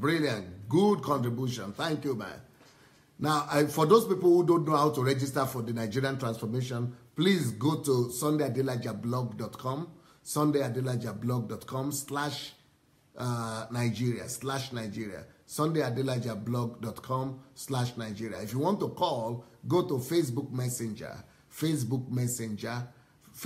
and look for Move Agents. One word, Move Agents. Move Agents on Facebook Messenger. Not Facebook, but Facebook Messenger. And then you can write there that you would like to call, and then we'll tell you when to call. Hello? Hello, DSA. Asoro. Sosaro. How are you, sir? Bless you, sir. Bless you. God bless you, sir. I'm tackling your country situation today. Yeah, I'm just listening to everything. I just wanted to quickly make some contributions. Okay, sir. Yeah, to what I've been seeing. I wanted to, first of all, I've been trying to investigate this thing here in the United States. And is there any video? Yes. Is there any video to when Donald Trump said that? Is there any video out here? That's what they are saying. No, it was not recorded. It was a closed-door meeting. Okay. And even the White House didn't deny it. They have a report out that, yes, he said some strong things, but, they didn't specifically, they cannot mention what he said. Exactly. Because the reason I'm saying this is this. All through the election, before Donald Trump was elected, the media was very biased, and they lie a lot, especially CNN. So I've come to the point where I don't believe the media at all. Yeah, but you've got to believe that Trump himself is not denying it. I understand. And Donald Trump himself, first of all, we have to understand that Donald Trump is not a born-again Christian. So I'm not even surprised. Even if he he doesn't even need to be a born-again Christian. All the American presidents, none of them, maybe 2 of them only have been born-again Christians, but they have been cultured. They have been cultured people, civilized people. So the fact that he said it, like I said in the beginning, I support Donald Trump. I believe that God put him there. But that doesn't mean we've got to cope up and, with his character. He's got to grow up. The fact that God called me as a position, that's a positional leadership calling. That doesn't mean I shouldn't work on my character. He's got to work on his character. And until we talk about it and we challenge it, he's not going to be challenged to work on his character. So the fact that God placed him there doesn't mean that we've got to cover for him for all the evil he does. No, this is not even about covering. What I'm saying is this, is the word of one of the senators against his own word. No. It's not one of the senators. You didn't do your research, Osaro. I'm so disappointed. Go and listen to more people. Even his Republican senators are saying it. None of the senators have said he didn't say that. They only said they will not say exact word, but even people from his own party are saying, yes, those are exactly what he said. If you want, I can play that one for you. That he said exactly what they said he said. Actually, I am researching it. Yeah, so why did you say then that it is the word of one senator against his own? If you have investigated, you will discover that it's not just the word of one senator against his own. All right, okay, I understand that. Because I'm just trying to look at all these things and see the level of reaction that people are reacting. I'm trying to put it in perspective with what I understand about how God works in timing and in circle and in the way God views nation and everything. First of all, things like this, I am a Nigerian living in the United States. I am an immigrant. Almost everybody in the United States is an immigrant. Yes. And first of all, and the reason I'm saying this is this. A lot of people, they find it very hard when somebody says something that is really hard about them. We are talking about something. The question I want to ask now to everybody that is listening and to what you have been saying is this. If he really says this thing, is what he's saying, is it a lie? Considering the situation at hand right now. Okay, let me answer that question. Is it true? Yeah, let me answer that question. It's a lie because it is half-truth. Anytime anybody says half-truth, it's a total lie. And the reason is because Nigeria and African countries are not just S-hole nations. Nigeria produced you. Africa produced me.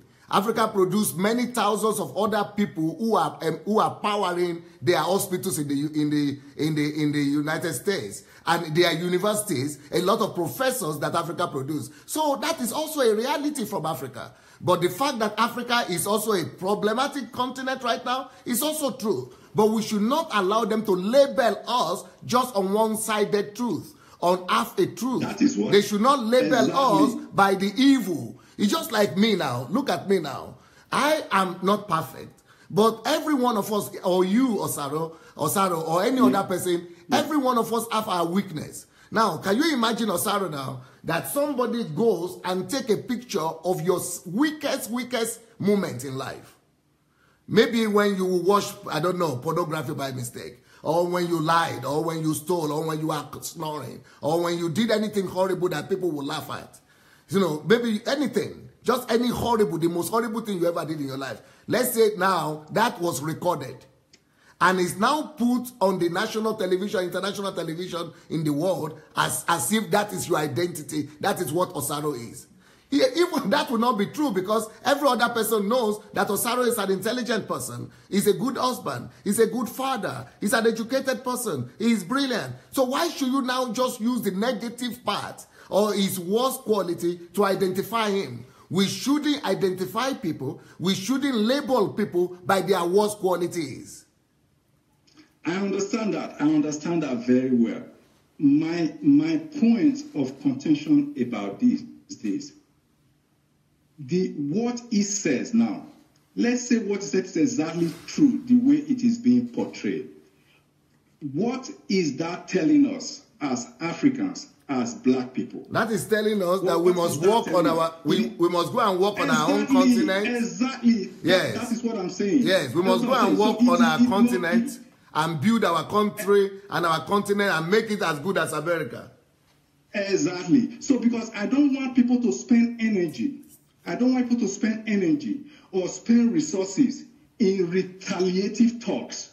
Talks doesn't do a thing. What does something is what you do. To me, if this is true, this is a challenge to us.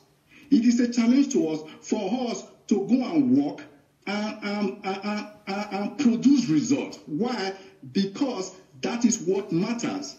You know, it's just like you were showing, that the other people that migrated from different parts of the world and everything. We already know what the truth is. We know that everybody in the United States is an immigrant, everybody. And we also know that there is also need for orderliness in any place for things to work well. And that is why there is rules. Because part of the reason I'm saying this, before the election, every time he uses the word illegal immigrant, when the media is reporting it, they remove the word illegal. They will say immigrant.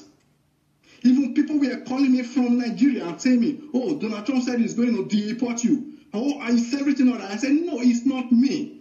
I am a U.S. citizen. He's talking about illegal immigrants, especially the ones that are committing crimes. So what I'm trying to say is that we have to be very careful here how we analyze this thing and how we relate. But Osaro, so Donald Trump, if what he said is true,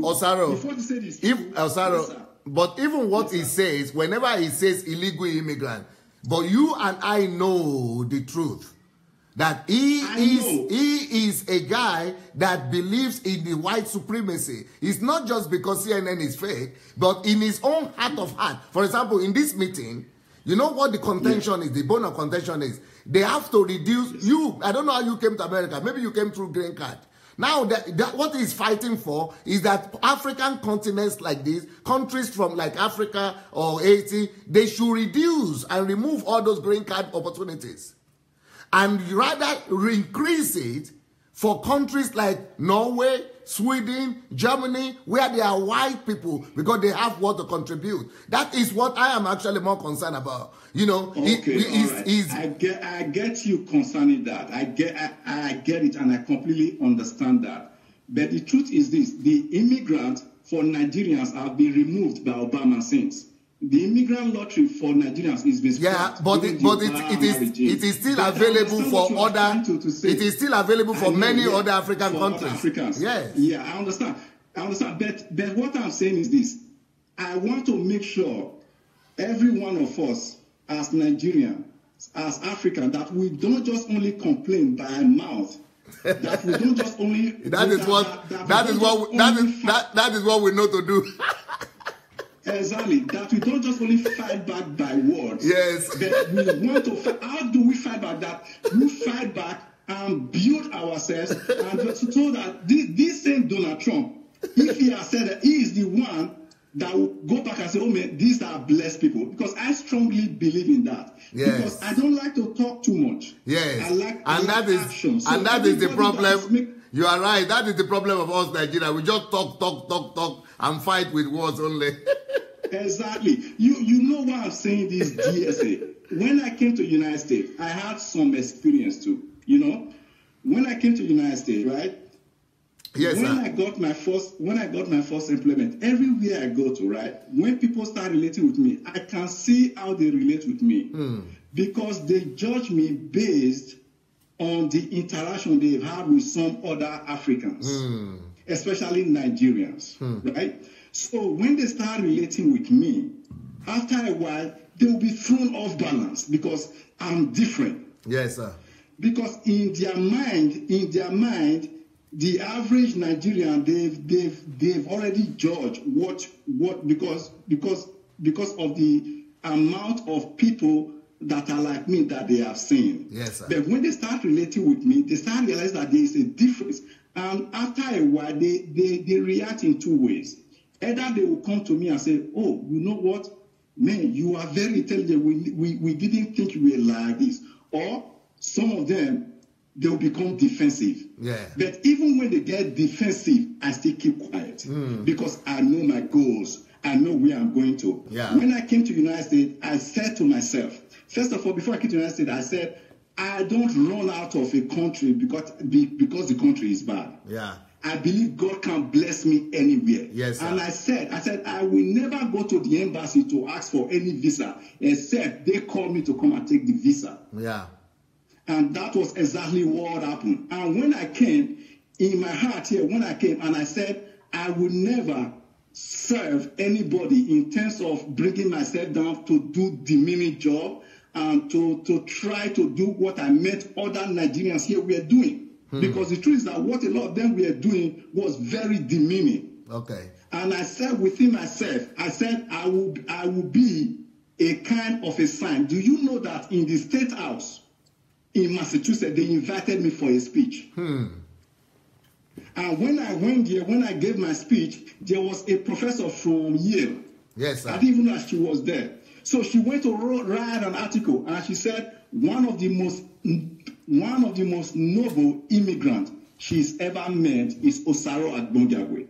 I didn't even know this until somebody brought my attention to it online, that there's an article about you. What am I trying to say? Yes, sir. Let us ask, everything you'll be teaching about difference, about orderly, all these things, let us as Africans. You see, when somebody speaks like this, it is a challenge to us. Yes. You know, it's good that you reply, okay, but it is also good that everybody listening, so that everybody will not just be shooting their mouth. It's a challenge, so let us prove ourselves. Yes, and when we do that, these same people talking like this, they will turn back and call us blessed. I think the best response from our people who are watching me right now is for them to go and register for the Nigerian Transformation Project. That is why I believe, because I believe that Africans are blessed. I believe that even last Saturday in the fellowship, I was showing to them in the book of Acts where a black prophet was working with Paul hand in hand. His name is Simeon. Yes. They call him nigger. Yes. And I was telling them, I said, this guy is probably even from Nigeria. Yes. That is how much we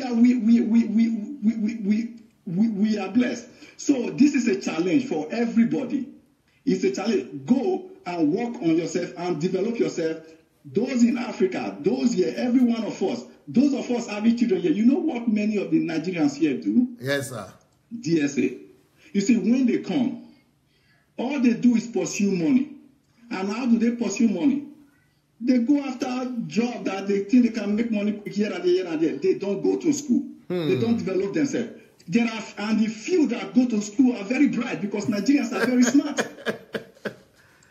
But majority of them, they start driving taxi. I'm not saying there's nothing wrong with driving taxi. It is good if that is what you have to do. But when they start producing children, you know what they do? They don't develop them and teach them good values. They let them watch the wrong movies. They let them do all the wrong stuff. So when these children grow up, they become vagabonds. So, but when you look at the Indians, they are doctors, they are engineers, they are everywhere. When you look at the Chinese, the fact the people with the highest level of income status in the United States today are the Indians and the Chinese. So why are we crying because somebody says something wrong about us? To me, it's a challenge. He's used his mouth to say it. Fine, but let us prove him wrong.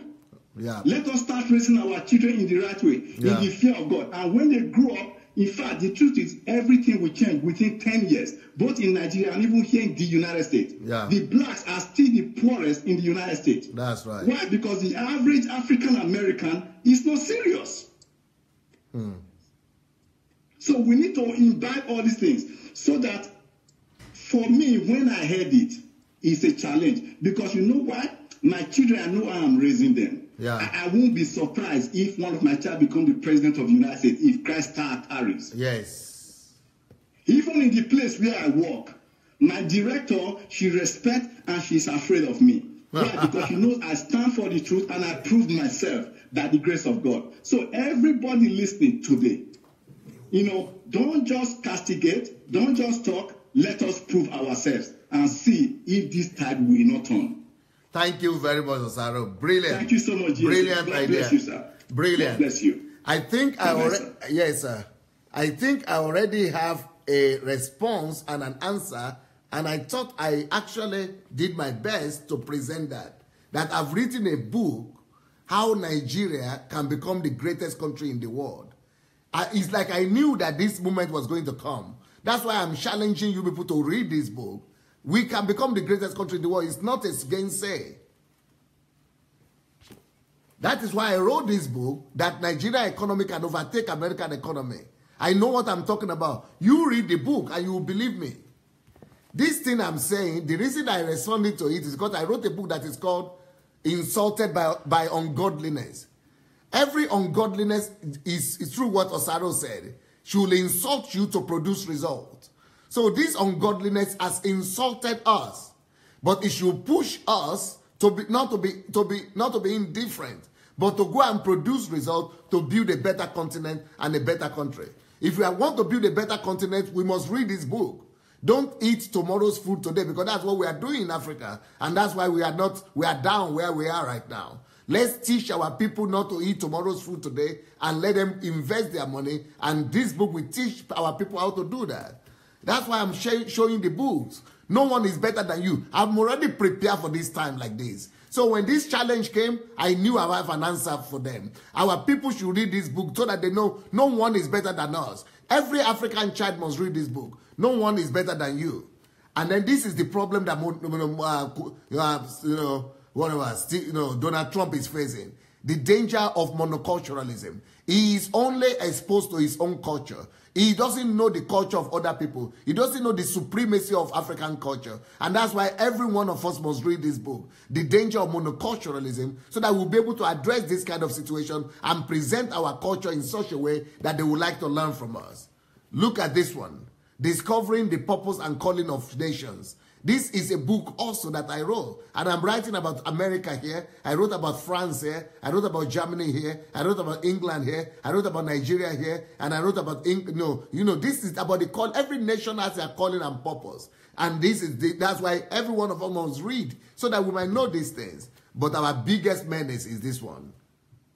Our biggest menace is this one, mountain of ignorance. We have to educate ourselves, make ourselves better, so that we will be able to go and make Africa better. Life is an opportunity. Let's go and create opportunity for our people in Africa. But this one, how Africa has brought civilization to Europe, this is what our fathers and grandfathers did. We can do better, and that even they did. We should be inspired by their faith and by their courage. Now, the fact that we are having problem today, no problem. Let's teach our people that problem is no problem. But where there is problem, there is money. So let's go and teach our people about that. Let's teach our people also on how to become great. And I've written a book on that, how to become great. This is how to become great. Our people could be taught on how to become great. What to do with time. Let us teach our people on what to do with time. Let us teach our people on how to become personality, not just persons.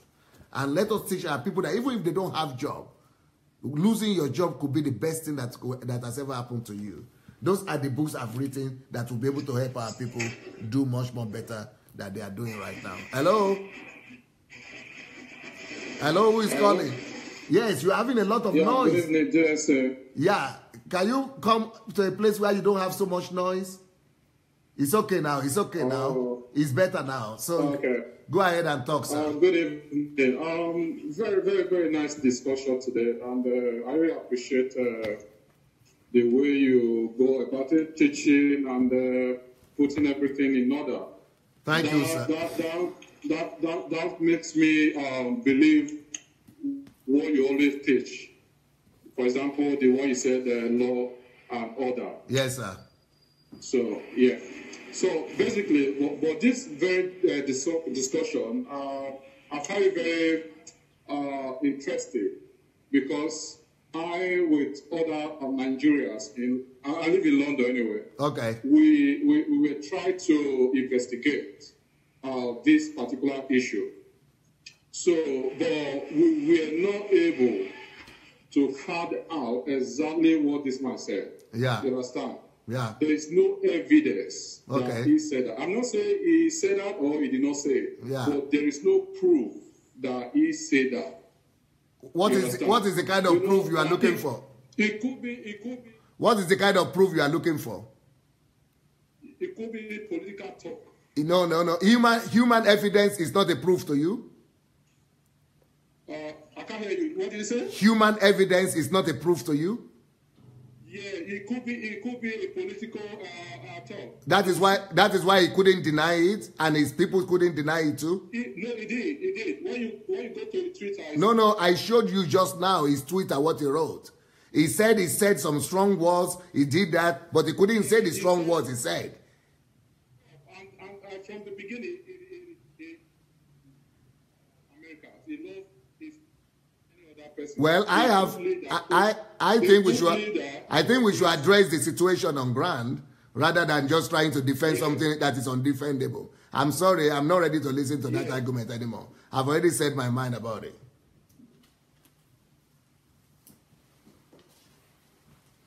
Okay. I'm not ready to entertain defenders of Donald Trump today. Like I said, I believe that God put him there. I believe that God, selected him to be, to be the president of America, and he will use him to bless America. But, there is no point trying to defend the undefendable, especially when somebody has a track record like Donald Trump. He has a track record of trash talk, and he has a track record of psychopathic behaviors and narcissistic attitudes. And this is just another one. Hello? Hello? Yes. Yes, go ahead and talk, please. Hello? Yes, please. Talk now. Hello, DSA. Yes. DSA, this is Ajayi Joy FA. Yes. I'm the kind prophet's wife, sir. Oh, nice to hear from you again tonight. Yes, sir. Oh, thank you very much, sir. Thank you. God bless you. Yep. Yes, sir. I want to correct a lot of things these callers that they are talking. I don't know what they are talking about. So some of them just go and say we are trying to. What are you investigating? You watch shows in CNN like Don Lennon, what was it called? Anderson Cooper. There's so many of them, and it really shows that Donald Trump said that. Are you listening, sir? Oh, very well. So I don't know what the first caller that called Osaro, sorry to say, if you're listening, you are so wrong. So wrong. First of all, if you just migrated to America or any other Europe country, you have to start small. And you find some jobs that you don't really want to do. Probably you are going to school and you want to support yourself. And you shouldn't say because somebody is driving the taxi, so therefore the person cannot talk to their children, or they are taking demeaning jobs. This is what DSA is always preaching about. What does it mean by demeaning jobs? Yeah. Osaro, I don't know if you are listening. I don't know what you mean by that, by demeaning jobs. The DSA is always talking about dignity of labor. Yeah. So, Osaro, if you're opportune that you've been to America and you've been to school before you graduated, what were you doing? How were you able to support yourself? And also, I'm also. Although he said it, Yeah. He said it though that he's not. This man said it, and for him saying it does not mean we should swallow it. Yeah, but Osano also. I'm a Nigerian. Yes, yes, I'm a Nigerian staying in Austria. Let me give you a story. When I came, because my husband actually came to Nigeria, we got married, and I was given a permit visa to come to Austria to stay. So when I came, it was because Deutsch is really, really, really, really hard to learn, because it's just the opposite side of English that you read from your left to your right. Yeah. So it was really, really difficult. And anytime I enter the train and there are some racists that they are talking to me, insulting, I don't even know what they are talking about.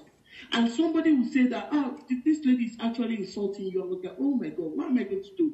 Okay, I have to start from scratch.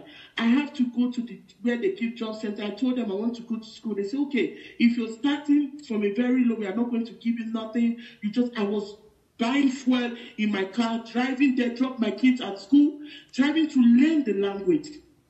And at the end of the day, I don't know, glory be to God, I was able to concentrate and learn the language very well. So I was sitting in the tram. My car got spoiled, so I was sitting in the tram, and a lady just came to me, and it was like, and truly going to, it means, excuse me, it was saying, she said it for like 3-4 times, and I said, okay, what's the problem? She said, why are you here? And I said, sorry. She said, why are you here? I said, okay, you really made your match today. DSA, I'm telling you, all those anger that I've not been able to reply, all these years, I was like, okay, you are the reason why I went to Deutsch course. So really right now, I want to really talk to you. And I said, you want to know why I'm here? She said, I said, where are you from? She said, my parents came from Ukraine. I said, tell me, is Ukraine the bed rules of Europe? She was looking at me. So why do you say I should go back to Africa? Because right now I'm working and I'm paying my tax. Yes. And what do you do? She said she doesn't do anything. Why are you at home? And she said, I'm having a back pain. I said, is it a cancer? She said, no. I said, then why are you not working? So that means the government here, they are using my taxpayers' money to pay for you. They are giving you money. Beautiful. So she kept quiet. She was like, shame on you. I said, why? She said, because you are talking. I said, no, shame on you, because I was able to reply you. And the next officer just came down and ran me. I said, okay. Then that means I have to go AY. Let me go back. And I started going to internet, printing out the Constitution of Austria, reading. So that does it. So, and secondly, being Donald Trump, I don't know, Donald Trump saying anything does not mean that we should swallow it. I'm an African. I'm not dumb. I'm not a shithole. I'm not in Austria. I'm not contributing. Yeah. He said it. So our people, Nigerians, before you just carry your telephone and start calling, do your research, listen to news. Yeah. Read books. There are some free books in Google. Read it. And thank you, DSA, for treating these issues. And I want to say also, Nigerian pastors that were very, very quick in defending tithing. Where are you people? Yeah. Because DSA, you are the only one that is really treating this issue right now. But when it was the time of tithing, they all came outside and were talking. So people say, you will die if you don't pay tithe. And now Donald Trump is saying this. They didn't say anything. They are so quiet according to that woman like crickets. They are not saying anything. Thank you so much, man. So, yes, sir. Thank you. So I want to say that, please, all Africans, empower yourself. Read books. You are not shitholes. Continue. Whatever you are, you migrate to any country. Osaro, you are very, very wrong. You start from somewhere. You have to start small. When you go to a country, you don't even know the people. You don't know the culture. You don't know the language. You don't expect to start very big. You have to start small. Dignity of labor. And being you a taxi driver does not mean you would not train your child to go to any level that you will not able to attend. Yeah, dignity of labor. So I want to correct, dignity of labor, sir. So I want to correct that impression. You might be a taxi driver, you might be whatever you want to be because you are an immigrant. But that does not mean that because you are doing that, you are not able to teach your children. No, DSA. I have 5 kids, and I know how I'm training them. Thank you, man. Thank you very much, sir. Thank you. God bless everybody, sir. Thank you, sir. too. Thank you. Now, I must say that Osaro said concerning himself, what he was saying about Minian Job, he said about him. He said he told himself that he is not going to do Minian Job. It's not that he said Minian Job. He even said it, that I don't say Minian Job bad. I'm not against Minian Job. He said, maybe you put in here that part. And what he was saying about the people who are not able to train their people, he said the people he sees around him, the ones he saw around him in America. Hello? Good evening, Pastor Sandy. Good evening, sir. Good evening, Pastor. Yes, who is calling from where? My name is Harry. I'm calling from Malaysia, Pastor. Yes, sir. Pastor, I've been following your program for a very long time, and so I want to say a very big thank you for everything that you're doing. God will enable you. I just want to say something first of all, Pastor. I have 2 observations to make. Yes. Then I drop it and I leave. Okay, sir. First of all, Pastor, these white people that are actually calling the black people shit and all that, these people, I know very well that from all the books I've read, that these people is a fundamental part of our problems. These white people, they are a very big problem to Africa. Africa never had peace because of these people. They come to our face and they smile. They go to our back and they begin to bite us. Look at this. There was time we were having issues in Nigeria about when Nnamdi Kanu came up and said he wanted to divide Nigeria. He wants the Igbos to break away from Nigeria. This British embassy and US embassy came out. They came out several times to make categorical statement that they are very, very committed to one indivisible Nigeria. But they never provide solution to the problem. They never ever for one day tell the government to restructure the country. Because I know that if people like Donald Trump and the British Prime Minister should open their mouth and say something to our president, he will listen to them. But they will never say anything good. They will only keep quiet because they are the ones that are actually engineering the problem from underground. When the heat became too strong, this British Prime Minister sent an ambassador to go and meet the Emir of Kano. They were discussing Nigeria issue at Kano. And it wasn't long after that it happened, they decided to send troops to go to Southeast and destroy the young man over there. What I'm saying is that these people, they come out and they behave as if they are very, very good to us. Whereas they are our problem, in fact, the problem in Africa is the white people. But my only problem is I don't understand the reason why our leaders are always, associating with these people. And they give them wrong mentality to, every evil that our leaders are learning, these people are the ones that are engineering them, telling them what to do, step by step. So, but when they come out, they say that we are fantastically corrupt. And they are not corrupt. But they are the ones that are accepting our money. They keep it very well. And in fact, the thing, I was so annoyed. Honestly, let me tell you, we that are in Malaysia, a lot of people here in Malaysia are not doing anything. They are not doing anything. Because there's no job here. And many people want to go home, but there's nowhere to go to. Because the system will frustrate you, first of all. I was in Nigeria when I graduated from school. I came back, there was no job. I started a business. My business rose a little bit, and all their policies destroyed my business. I had to leave the country for them. I run away. Because some people I say, the system, it is very easy to say it until you go there. Until you enter Nigeria and try to do a business there, and these people will frustrate your effort.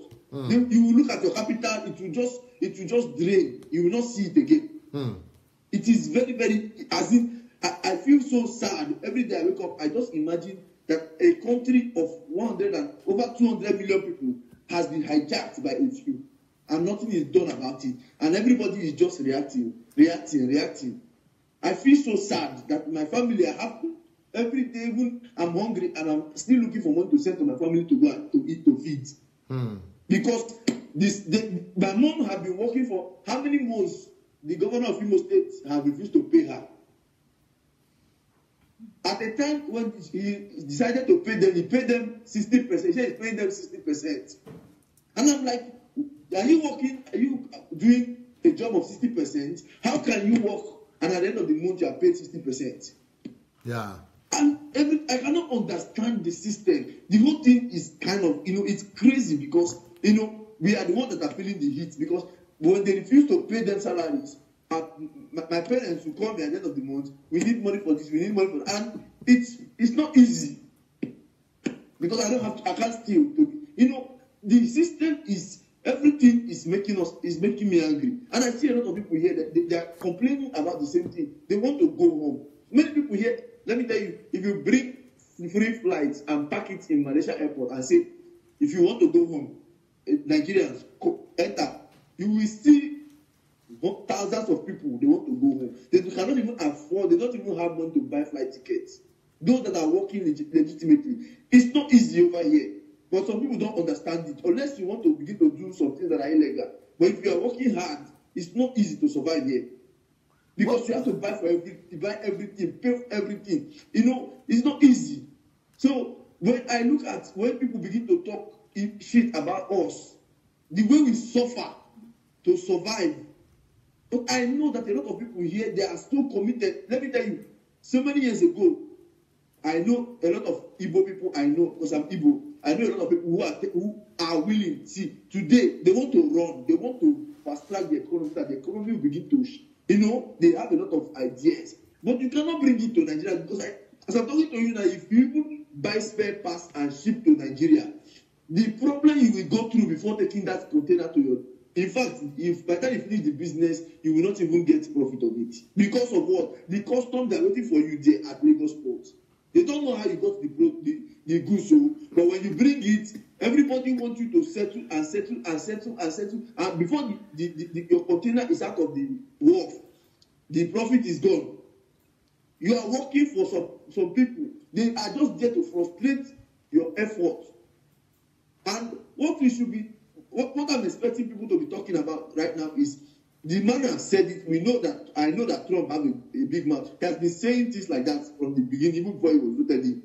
So what we should be doing right now is, what do we do to take our country back from this, these bad leaders and these are our religious, these are our religious leaders that are deceiving us. Bro, what's your name? What's your name, sir? My name is Henry. I'm Mr. Oduji Henry. Oh, Henry. Okay. Yeah. I don't know if you have been listening to my teachings for long or not. Yeah, for a while now, like a month now. Okay. Doing your teachings every day. Please, if you know all those people in Malaysia and other parts of Nigeria, let them, my only request will be one thing. Let them be adding value to themselves right now. If they can read book, let them read book. If they can listen, let them begin to listen to all these recordings. Because I am getting ready to go to Nigeria. Listen, I've built the largest congregation, the largest church, white man church, 99% white in Europe. And I have churches in 50 countries. I've planted over 2,000 churches. But I want to leave all that behind and go back to Nigeria. Why? If somebody said, I want to go and build a church. No, I'm not interested in building a church. I've done that already. I want to go and change a nation. I don't care who are the enemies that are waiting for me, the politicians that are there. I know something. There is something I know. That I know, that I know, that I know. First of all, because of the encounter I had with the Lord. But secondly, because God has prepared me for 30 years for a moment like this. We can make Nigeria better. And I want to beg you, please go and register on Sunday Adelaja official, Sunday Adelaja blog.com. Okay. Yes, Sunday Adelaja blog.com/Nigeria. There are two what do you call it, forms, applications there. One is to join the Nigerian Transformation Movement. The second one, is to write any ideas that you might have. So if you say that there's a lot of Igbo people who have ideas, let them record their ideas. They don't need to give the secret. Let them just say they have ideas. then they might need, and the kind of support they might need for it. You know, we are going to eat Nigeria. You see, we shouldn't think that the government is more powerful than the people. The power belongs to the people. We are going to teach Nigerians how to do that and how to take back our country. We are going to take back Nigeria and we are going to take back Europe. And believe me, I have an experience in doing this. And if you have not, if you don't know, you can check out Orange Revolution in Ukraine and Sunday Adelaja Orange Revolution. You will have some information there for you because I have some experience. So by the grace of God, things are bad now, but even in Europe, things used to be bad. People built it, and we are going to go back to Nigeria. By the time I go back to Nigeria, I want all of them. Everybody who wants to go to back to Nigeria from Malaysia, from something like that, let them come. Only one thing, they have to prepare, get their mindset shift. That's why they have to listen to at least 200 messages. And then they have to get ready to know what they want to do. Is it trade they want to do? Is it skills that they have? Let them begin to develop themselves now. Because by the time I announce, I don't want them to come and just say, I arrived, I'm looking for a job. No, they must read these books or listen to these messages so that they know what they want to do. And then we will back them up. We are going to build a new Nigeria in our lifetime. Okay. By the grace of God. That's very wonderful. Thank you, Henry. Thank you, sir. Thank you, sir. God bless you. Yeah, I believe in the Igbos. I one of the things I want to do, I want to, you know, I like the Igbo people, especially the Anambra people for some reason, because, you know, they are very ambitious. So I want to start a model, you know, something there in that area. Hello? Hello, good evening, sir. Yes, sir. Is that Vanessa? Hello? Yes, is that Vanessa? Yes, it is, sir. Good evening. How are you, my sister? I'm fine, sir. Fine. Well, today day auto. Yes, it is very, very hot. You see, the thing is, I just think that people don't really... yes, is what Donald Trump said is very, very offensive. But you see, that is why we need history, and that is why people need to read and learn. And I'm so happy that your book came, this book, that How Africans Brought Civilization. It came at the right time. Exactly. Because this is the right time that those of us that are living outside of Africa should, you know, wake up to the reality that we need to do something to fix our continent.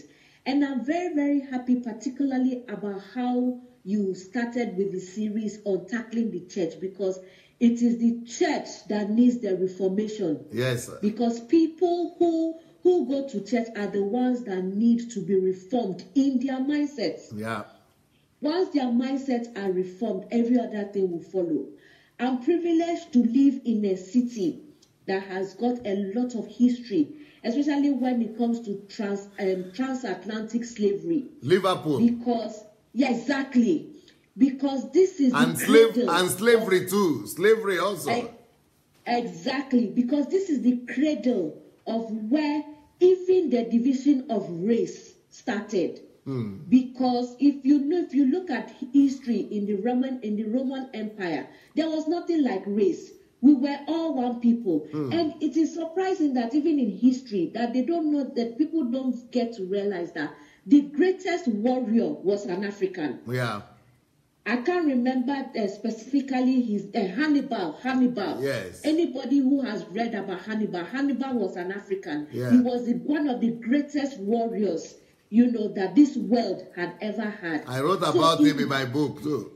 Exactly. You see, so people need to understand that when the human race started, and especially when we had it in the Roman Empire, and when, you know, we had the separation of the Roman Empire, and how we had the Romans even coming to the UK, even to Britain itself, and defeated the inhabitants of Britain and took over Britain and Europe, other parts of Europe and things like that. We were one people. You know, and to the extent that there was even trade. People don't know this. There was trade even between Africa. That there was this Malian king. Yes. That had wealth, was rich, had gold. You know, traded with the Europeans with gold. That they respected him so much. and things like that. But people don't read. But the problem that I think, or I feel that, these Caucasians are using against us as people is that we also have our own problems, and we are not disciplined, and we don't manage. We are not good managers, because if we look at it, frankly speaking, sir, even in our respective African countries, people don't have regard for any regulations. That is why people like Donald Trump can come up and say that we live in shithole countries, because the system do not work. My father gave a very classic example. He said, have you noticed something, that anytime we travel, when we leave the shores of our native countries, okay, we come to places like Europe, America, and things like that, we behave ourselves, we compel ourselves to the system. But as soon as we hit that Kotoka International Airport, or Murutalam International Airport, or Abuja International Airport, then our character, they say there's just something in the air that changes our character. Why? Is even, and what I'm talking about is, I'm talking about people who have lived here, who have stayed here, who have accustomed themselves to the European lifestyle. But when they get back, as soon as they hit they just get that wind, or they breathe the air of that, then they become something else. The reason being that there are no principles. Discipline is zero in our culture, society. Yeah. Mm-hmm. However, we can still we can still develop that discipline, for us not to be insulted by people like this. Because if you look at their history, I'm very glad that you even got some pictures. It is worse. Britain was, in fact, they called Britain in the 16th, 17th, 18th century as the heavy squalor. Yeah. Worse than what we have in Africa now. Worse. Yeah. People were sleeping in the street, poor, they couldn't eat, prostitution was everywhere. Yeah. Exactly. To the extent that even pit latrine, that people had to queue to go use a pit latrine, here in the UK. Yeah. But if you look at it from now, all those things were done because people had willpower. They had the willpower to say, you know what, we cannot continue this way. We need to change our environment. We need to make our roads, tar our roads. We need the will discipline, and we need to get our people to conform to it.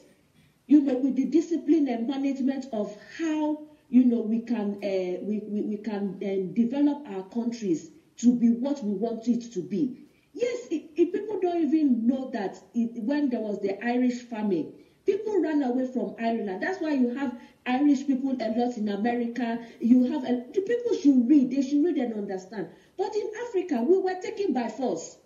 We didn't run away.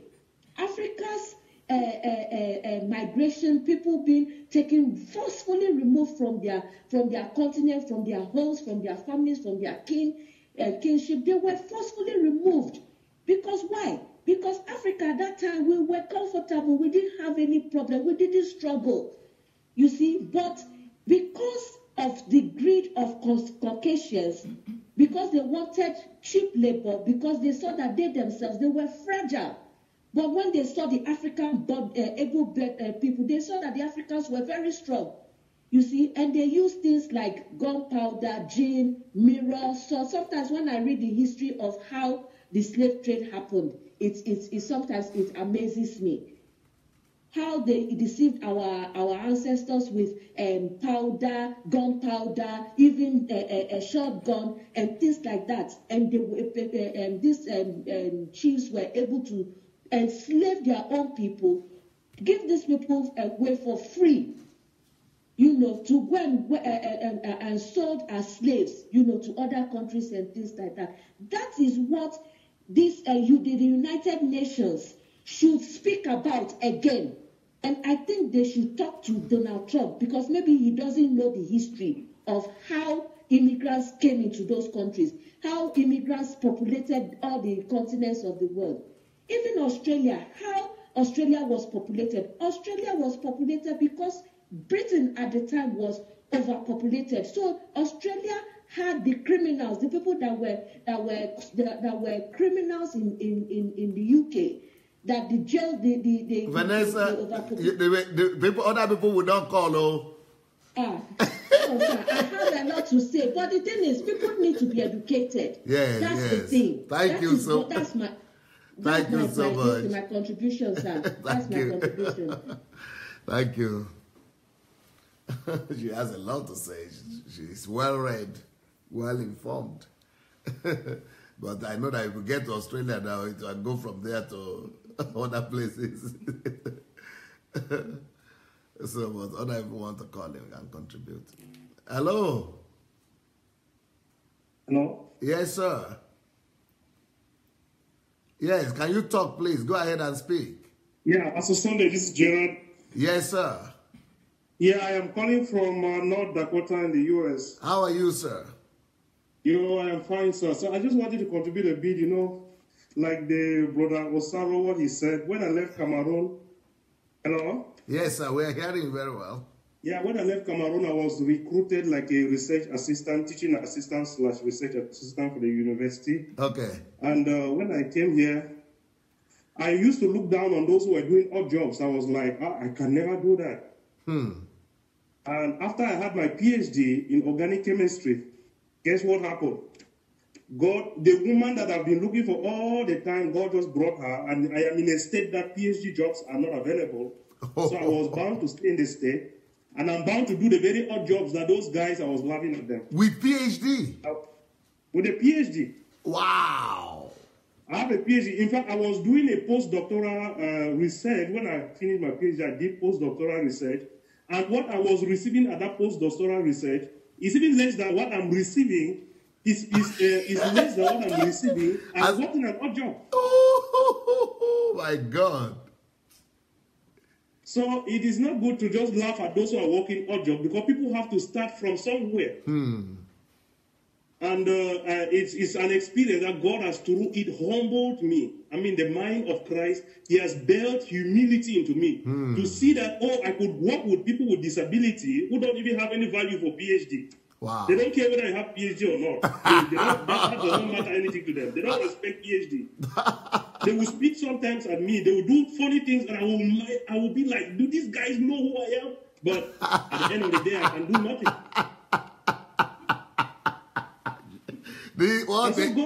What a very humbling testimony. God has humbled me to do that, and I'm able to accept anything. I wrote a Gerald. Even at my workplace, like some of my colleagues were talking about this Donald Trump issue, I was saying that immigrants are coming into their country. One of my colleagues, immigrants are coming into their country and this like that. I told her that, first of all, I am not an immigrant. I am a citizen of heaven. I look black on outside. My body belongs to Cameroon, but I am not a Cameroonian. The man inside is from heaven. That is why the Bible says that I am a citizen of heaven. Why people are fighting for your earthly thing, my heart is in heaven. And I through that began to speak some things. Like she was asking me, why can you not become a pastor? The way you always react to things, the way you always speak things, like I said, you cannot just stand up and say you're becoming a pastor. God has to call you. So you see, people are fighting for things. What he said is not best. But the truth is that we are not of this world. Yes. We are aliens here. So people of the world, they are fighting for their position in the world. Me, I am fighting. I'm looking for the city that is one day going to come. So that's my contribution. I don't have a lot to say, but I'm just saying that when people are doing odd jobs or they're doing things like that, don't laugh at them. You never know. You never know what they are or what they have in their pocket. You might see them, you think that, they're just, but you don't know. If you type my name on Google, you will see that I competed with Americans here in a American Chemical Society award. I competed with them and I came out the best. Wow. If you type my name on Google, you will see the school honored me and wrote about it. You type my name on Google, you will see will come out a graduate student in the University of North Dakota receives Young Investigators Award. And I received it for consecutive 2 years. This is Gerard Dickmo, yeah, right? This is Gerard Dickmo. And then you have to go and do menial job. And I'm doing menial job right now. Wow. Please. But if you type my name on Google, you will see I received a Young Investigators Award. I received it 2014, I received it 2013 and 2014 consecutively. My team members are saying they are seeing it right now. Yeah, so it's just like, don't ever look down on somebody. You never know. Thank you, sir. And Thank through you. this, God has built more of Christ into me. God has humbled me and helped me a lot. So that's my contribution. Beautiful. Beautiful, sir. Thank you so much for your work. I follow you all the time. You are like a mentor to me. You have just exploded my head. My head is filled with knowledge. Where are you listening? You are listening YouTube? No, I'm using Facebook. Okay. Have you not gone to my channel on YouTube? Yeah, I have gone there. I always go there, even though I don't listen. Since your messages are always long, before when I come back from work, I always listen. But this online, if I miss it, I will listen to online before I know it is the next day. So I don't really have so much time on my hand. But I follow all your online programs every day. If I don't follow it and I'm at work, I will come back and I have to listen to that one first, because those ones are the ones that I'm so attached to. All the ones that you're recommending is kind of difficult for me to have the even time to go and look for those ones. But there's no time. 3 hours, I spent 3 hours listening to you before I know it. Time is gone. So you have to understand and bear with us. If we don't buy books or we don't have time to listen to all of those other ones, but know that this one that you're having live like that is doing tremendous work. Wow, that's interesting. Yeah, and my mentality has completely, I don't know, different. You are such a truthful person. I'm so happy to be talking to you. Thank you, sir. Thank you so much. Thank you. Now, I wrote a book about that the law of difference. The law of difference is talking about being able to, see things, from God's perspective, anybody or anything. But I don't think people understood Osaro. I think they have to go and listen to what he said very well. That guy was not putting anybody down. Maybe that's the way it came across, I don't know. But, that's not what the guy was trying to say. Hello? Hello? Hello? Yes, sir. Who is calling from where? Yeah, this is Mr. Isa, Brother Isa calling from Moscow, Russia. Oh, just near us here. Здравствуйте, как дела? Вы говорите по-русски? Конечно, спасибо, господин Sunday. Adelaja Sunday. Yes, вы что, там учите студентам? Нет, я уже отучился, я давно здесь был и до сих пор здесь. А вы старый студент, да? Yes, конечно. А вы на кого учились? Но я учился по политике. Был в Беларуси, тогда еще был Амус Апанурум.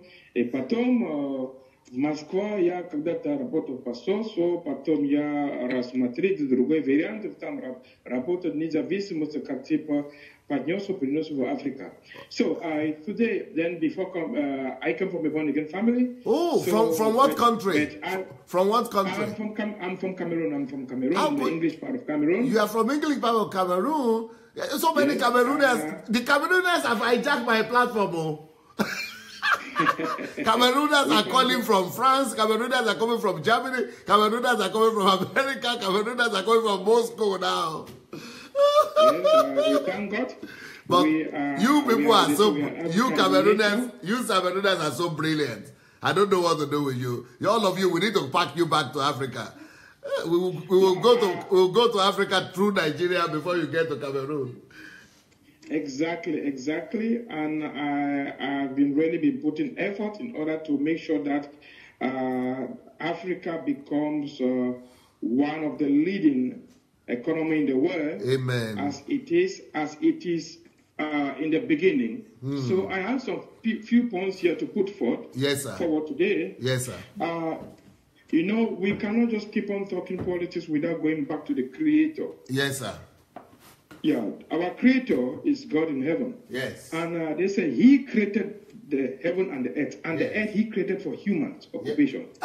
And when it comes to create man, he decided to use a soil called Adama. Adama means brown earth. Yes. Why did God not use white earth? He used brown earth first. Brownish means the dominant race. And the dominant race gives birth to the recessive race, which is a recessive gene. Yeah. That's why every black race is a dominant race. If you have a black male and a female white, or a black female and a white, the child will always become black dominant. Yes. Okay. Paleontology says that black people have lived on this earth millions of years ago, and white people have lived thousands of years ago.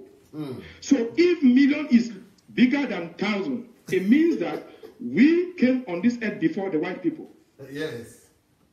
That is already scientifically proven. Yes. So if we came on this world before the white people, it means that God created us out of his own image. It means we are the image of God, more closer. And if we are the image of God more closer, how can then Jesus Christ be white? In the book of Revelation chapter 1 verse 14, it says exactly the color of Jesus Christ. Yes. If you go into Genesis chapter 25 verse 19 downward, specifically 25, you will hear the Bible says that the first one, the children of Israel, came out, Esau and Jacob. The first one, Esau, came out red. Yes. Why did the Bible put more specification into the color of Esau? Because everything born at that time was somehow brownish and darkish. Yes. And that's why Esau is called Edom. Wow. And the Bible said the senior has served the junior. Yes. He sold his birthright for a stew. Now from the 12 tribes of the 12 sons of Jacob, which today will represent the 12 tribes of Israel, it means that the original Jew called Israelite are whose color? The black race. Yeah. Even that is why, even when Jesus Christ was supposed to be killed by King Herod, the Bible said that the angel appeared to the father and said, take the child to Egypt so that he can camouflage more where his brother was, so that when you are being camouflaged in Egypt, you cannot be seen by the others. Because you cannot take a green grass and put in the white grass. You cannot take a black child and put in maybe in Rome, in Syria. It will be seen. So the Bible said the mother and the father should take him to Egypt, when he will camouflage more the way the children are, when his other brothers are. That is one. This is just to tell Donald Trump that we are the dominant race. We came first, so we gave birth to the white race. So they should understand that we are the dominant, and we transfer the gene of heredity of intelligence to them. So if we sin against God in the book of Deuteronomy chapter 27, 28, if you read there, you will see the blessing and the curses. Yeah. And today we are suffering about the curse that our forefather did. And we're being scattered. If you read all the cases, you discover that we, the African race, are the ones that have suffered all the problems. If you look about the yoke on our neck, it is said that we've been taken from a country not known to us. That's America. Speak a language that we don't know. That's America. If you go down through the curse, I don't want to know. It will take much time for us today. Those are what they call the religious part of it. Yes. And remember, in the Songs of Solomon, he said, "For no matter that I'm black." Because his father was also what? His mother was Uriah's wife. And the father is David. Yeah. So these are what we call the religious part. I just want to be clarified that it doesn't mean when he's calling us shithole country, it doesn't mean that we are carrying that trait in us. No. So now we will go into the political point of view. After they have discovered and they knew that we are the race that is supposed to rule the world, to give the example, and they know that we have sinned against God and we are suffering the consequence of our own mistakes. They use that as an advantage to rule us. And all these things started during the time of slave trade, when we're going through the punishment. Now, and it was aggravated in the 1930 when the Federal Reserve Act was formed. We're giving American banking system into private bankers. Now what happened? You will see that these private bankers started forming what we call organization. And this organization, what we call monetary system. And this monetary system buy all the outlet of news of television, radio, newspaper outlet. Why? In order to they can paint you red or black or green. if you're not dancing to their tune. So what is going on? Now, if you look into Africa, let me just give an example. In 1985, the Ajakuta Iron and Steel Industry was supposed to be built in Nigeria. Yes. And during that period, most Nigerians were sent to Ukraine and Soviet Union in order to come and learn industrial technology. Yes, sir. That time, Nigeria was supposed to pump in more money so that when the first, second, third, fourth, fifth phase would be finished, Nigeria can that time manufacture an airline and make heavy manufacturers. Industrialize, yeah. Industrialize. But now, when Babangida carried it up to 1995, 94, you see that instability was hooked in Nigeria, engineered by the Western countries. Yeah. Let me tell you, the Western countries and the European countries would never want an African nation to become independent of their control. We are not even independent. We use the dollar, the euro, the pounds, and we call them half currency. That is circulating all over our territory. There is no African unified currency. Gaddafi want to build that. The forward called destructive organization. The UN was so swift to take an action against Gaddafi. And where is the democracy today in Libya? Gaddafi wanted to form a unified currency for Africa where we can have a central bank where we can borrow. Let me say something. You cannot bring in heavy investment in Africa without having what we call a collateral called bank guarantee. Either a standby letter of credit, a bank guarantee, or a sovereign guarantee. We store our sovereign guarantee, which we call our gold, in their banks. They call it in Swiss bank. They call it PNB Paribas. They call it Credit Agricole. All these banks are in Europe. Yes. Then how can we have an independent control of our own system, or form what we call a market economy in our own system, or form what we call a concretized administrative system, an independent legislative, executive, and a judiciary? When you want to form such thing, the Europeans will always put a puppet regime that they will keep on maintaining the constant flow of their raw material in a cheap and favorable manner. Take into the case of French Africa. Almost all the 15 African states which are under the CFA, they have ruled more than their mandate. And France is claiming to practice democracy when the junior brother of France, those 15 French African countries, are practicing dictatorship. You hear some African head of state are above 80 years. These are beyond retirement. What do you think somebody of 80 years can be thinking again? When you talk about democracy and you are there for more than 20 years, 25 years, 30 years in power, how would those not give Donald Trump the right to call us shithole countries? He is trying to portray to us that we have to take things into our own hands also, if our leaders are not going to do it. They say charity begins at home. If we will follow the original creator, you know, when you create a book, you become what? The creator. You break forth. If you create an appliance, you have what we call the manual of the appliances.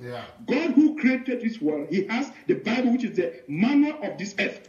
So if we live according to that manual, I think we don't need no white man to come and tell us what to do in our continent.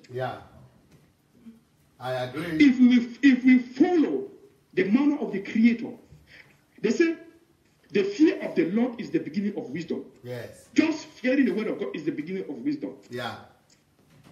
We have every power. We are blessed with every raw material on earth. The factor of production, land, labor, capital. We have the land, we have the labor, we have the minerals. Now, the capital we have, but they are not even in finished form. So for us to bring in every investment, we need to bring in what they call foreign investors. And they also need, before you come to do any investment in Africa, they will ask for a guarantee. And this guarantee ought to be signed either with our sovereign guarantee for a term of year with some interest. And if you don't have this interest, you can't bring it into the continent of Africa. What's your name, bro? So how? I'm called Mr. Isa. Isa. That's like Jesus. Isa, yes, it's please. In Arabic. Will you like me to invite you? Can you come to Ukraine? I will. Yes, it's possible. But Okay. I will be traveling. I will travel in 2 months to go to Nigeria with some investors. Okay, all right. That's one option. Either you come and see me in Ukraine, or we meet in Africa later in the year, Yes, or I will in come America. I will come to Ukraine. I will come to Ukraine. Definitely, I will come to Ukraine before May. I will come to Ukraine to see Okay, you. good. Because we need to meet. I like your intelligence, and I like the fact that you are well informed. So you are like a politician, but I'm even surprised that you know the economic angles as well. You know, those are very, very good stuff. I would like us to talk, and I would like us to see how we can use your knowledge and intelligence to help, bring hope to Africa. Exactly. Thank you. Thank you, sir. So, you know my email? Not yet. Yeah. I just have already listened. Yeah. I'll send you a contact request. I will write it now. My email is pastor at God Embassy. One word. God Embassy. God Embassy. .org. Yes. Okay. Thank you so much, sir. Okay, thank you very much. The points are so much today. I think that we will have time to discuss more. Thank you. Yes, sir. Thank you very much, sir. It's a pleasure. I'm so delighted for what you have been doing for Africans. I will support every African to make sure they read your books. They are very, very important. Also, like Dr. Ali Manzouri. Yes. Also, you also have a book just like yours. Yes. Yes, I'm very, very grateful for all what you have been doing, clarifying most of our African brothers. You are doing a great job in Africa. If we could have just 10 of you people like this in African continent, I believe Africa will have a great change. Yes, sir. Thank you, sir. Thank you, sir. Very brilliant mind, eh? But I don't want us to go into the racial conflict or racial black supremacy theory doctrine. but still, it's interesting to hear his and all his wide and vast knowledge and wisdom. Hello. Hello, Dr. Oh, that's Dr. Aarons calling. How are you? Aarons Aigbe is here. We want to hear you. Yes, it's me. Yes. You decided to contribute to this discussion. Yes, I like to come in today, and I've been listening to the conversation. Yes, sir. And I'm glad that you raised this issue up. So I'd like to make a couple of contribution, if you don't mind. Okay, please, sir. Okay. So first of all, the personality of Donald Trump. I don't think we can teach Donald Trump how to behave. Okay. Because I think that Donald Trump is bad from nature, and that is his way of doing things.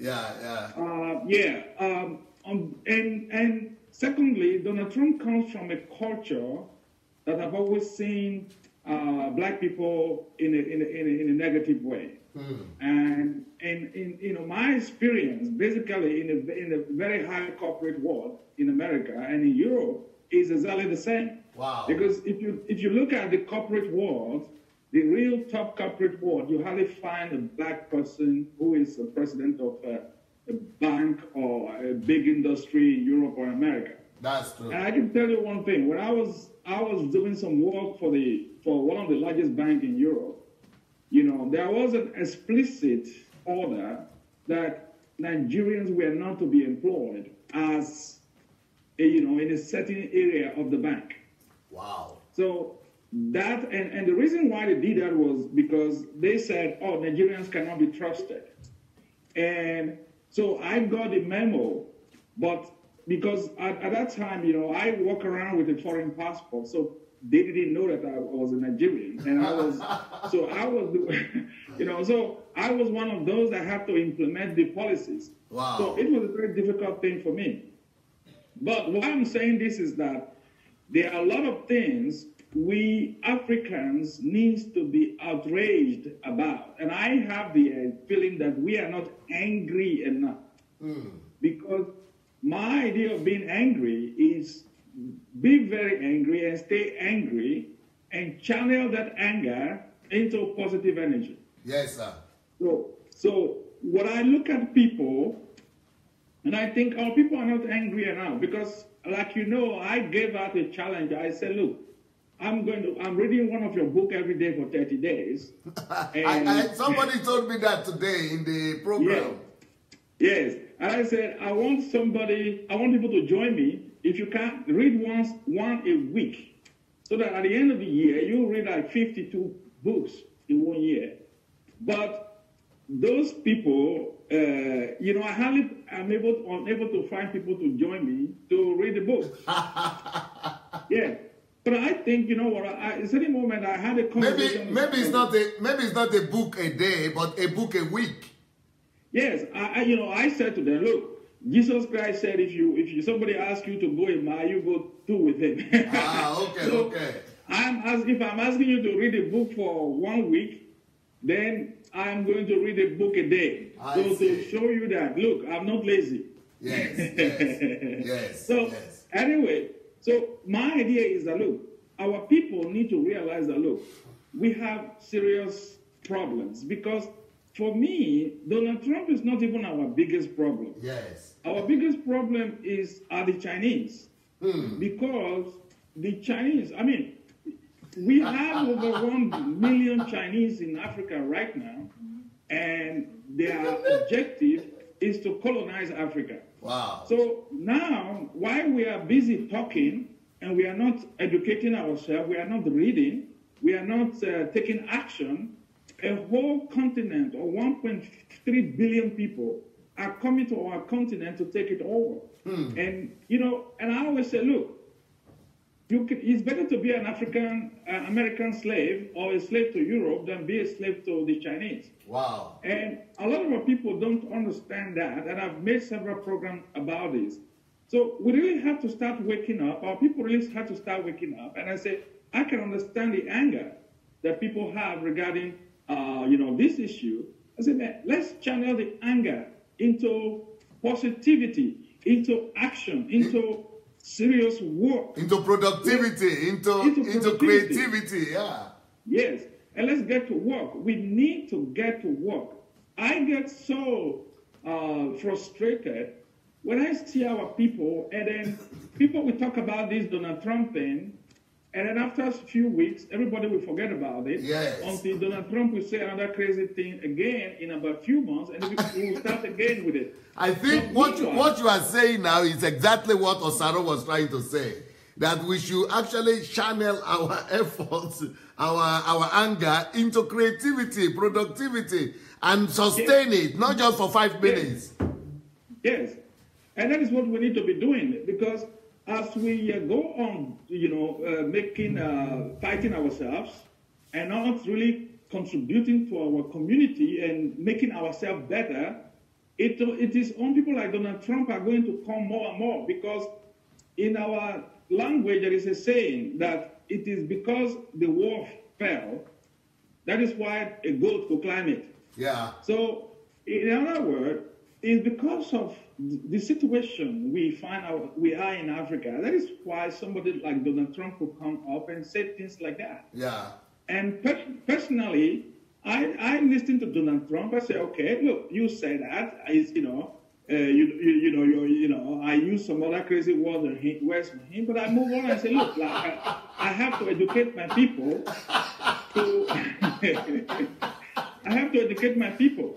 But what am I doing is I want to appeal to my people to realize that, look, you need to pick up the education. When you need to pick up the education, when you have written, over 50 books directly relating to Nigeria. Yes. People need to go and read these books. I mean, it is not a gimmick. I said to people, there's a statement you made in one of your books I read, yesterday. I was reading the one of the book yesterday, and you made a statement, and you said, if people should just, wake up and get to work, that they will be surprised how much they can achieve. Yeah. How much they can achieve. Sometimes people underestimate the result of work, So now And I asked, you know, in that book, you also said to people, look, you need to look at what is your dream about Nigeria? What is the dream of your country? How do you see your country? Now, if you dream of that country in a certain way, what are you prepared? What is your role in that dream? Yeah, what price are you ready to pay? Exactly. So, you know, people don't even know what dream they have about the country. Oh.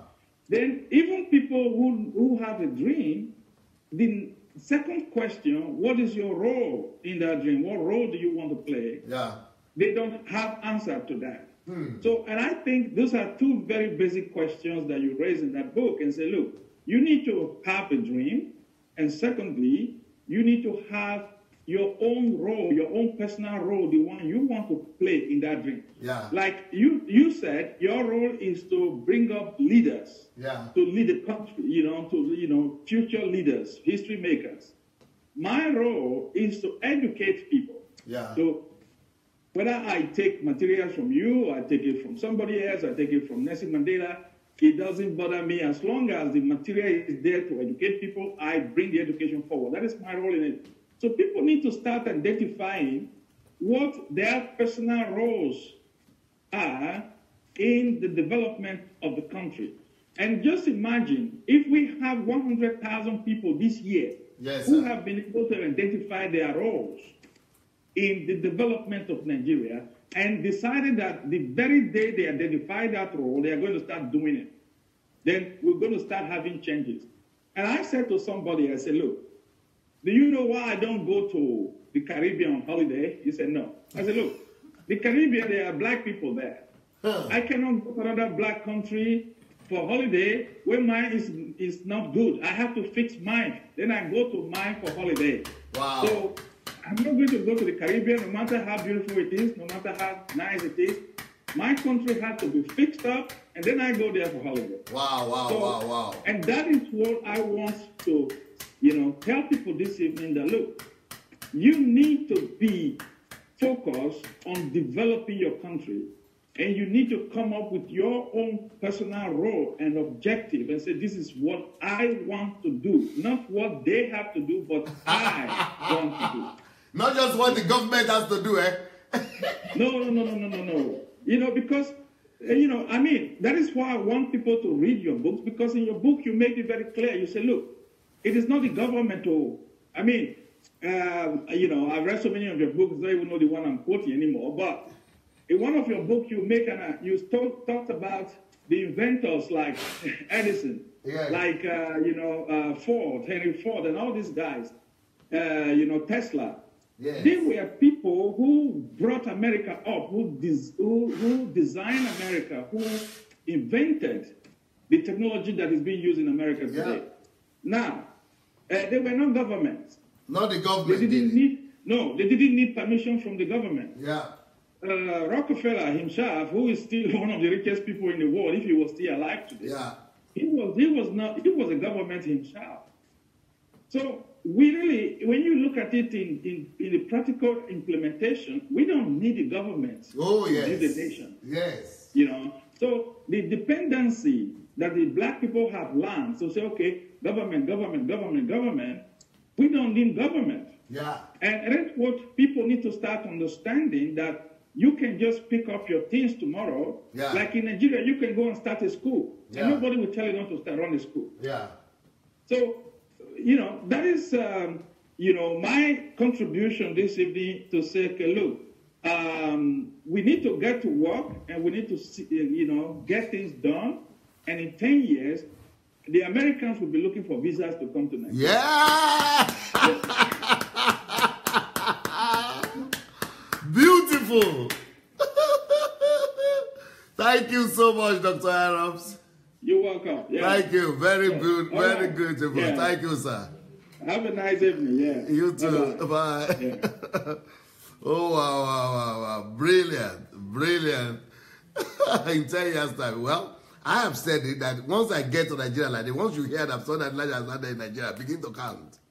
Because in the next 5 to 10 years after that, me, I'm not counting yet because I'm still here. Let's begin to count when I reach the place. Hello. Hello. Yeah, is that my bro? Is that Kunle? Hello. Is that Bajoko? Yes, this is Bajoko. This is from London. Kunle? Yes, sir. Yeah, okay. We want to contribute. Thank you, DSA. You mean this topic? Yes. This topic touched you?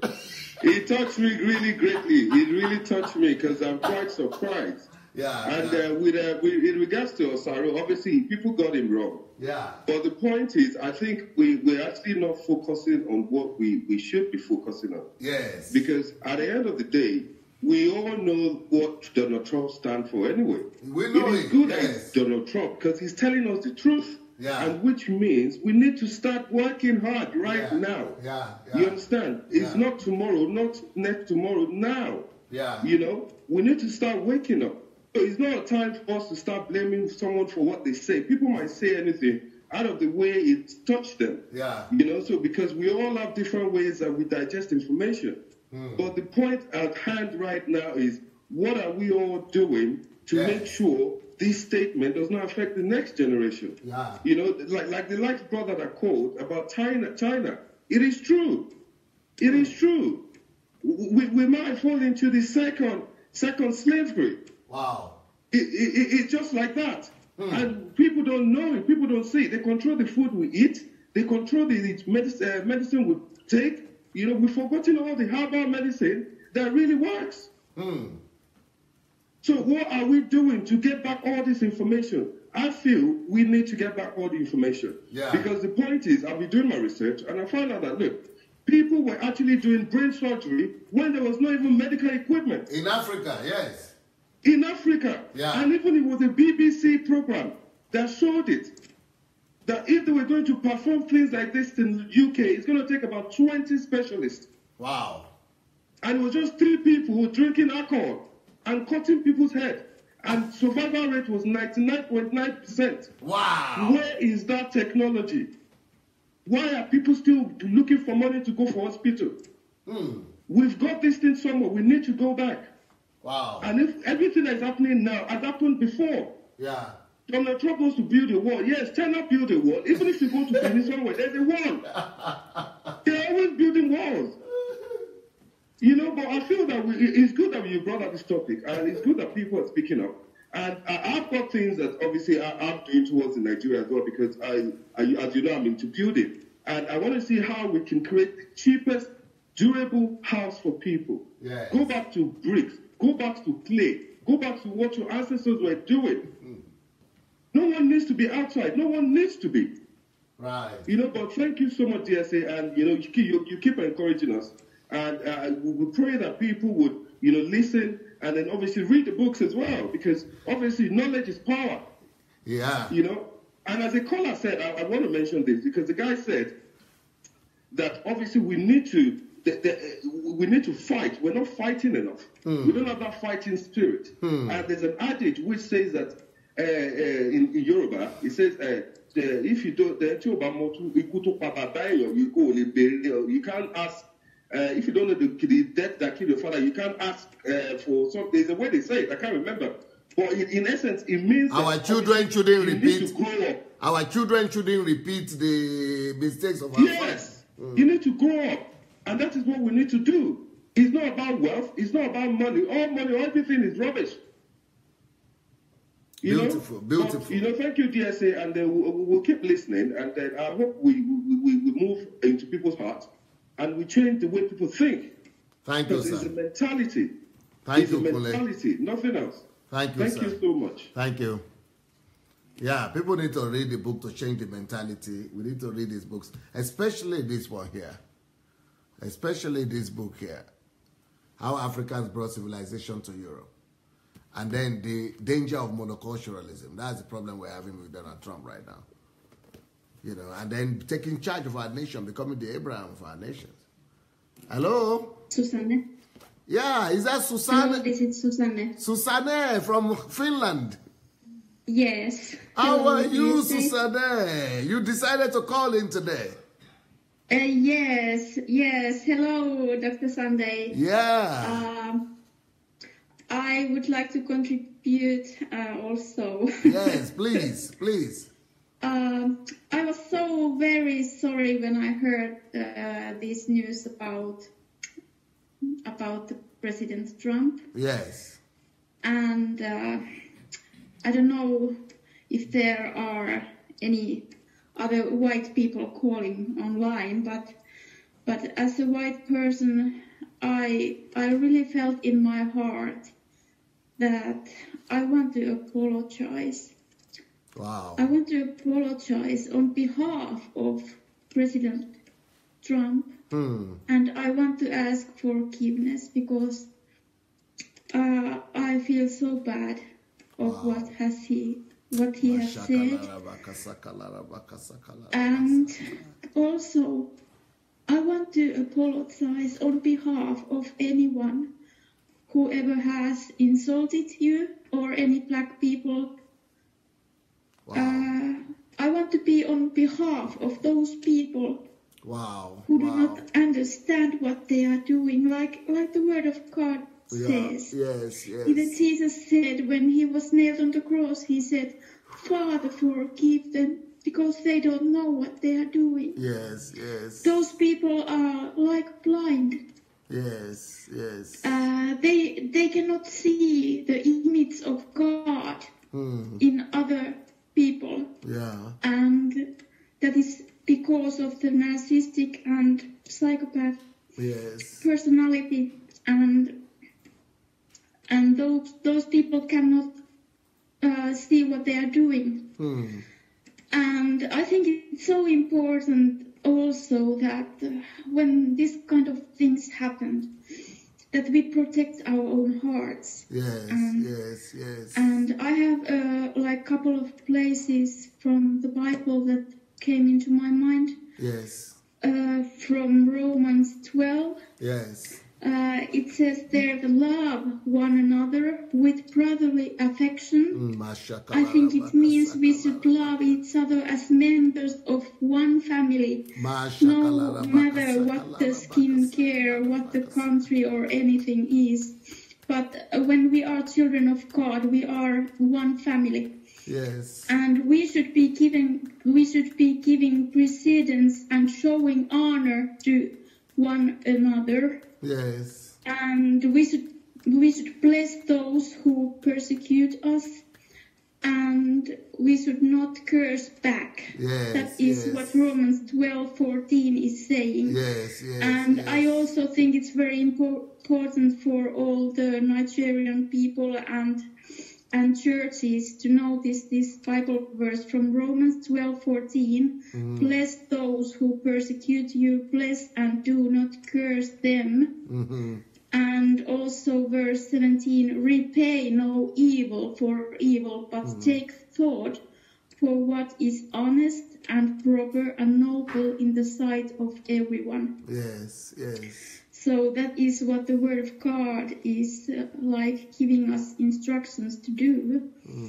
And I think in this case, the main point is to understand that God created all man equal. Yes. And when Jesus died on the cross, so the same price has been paid for all of us. Yes. And what it means is that there is no one more valuable than I am, but also I am not more valuable than anybody else in the sight of God. Yes. And we should have the right perspective when we talk to each others and when we see each others. So it's like a kind of, it gives us safety. And you are so full of love.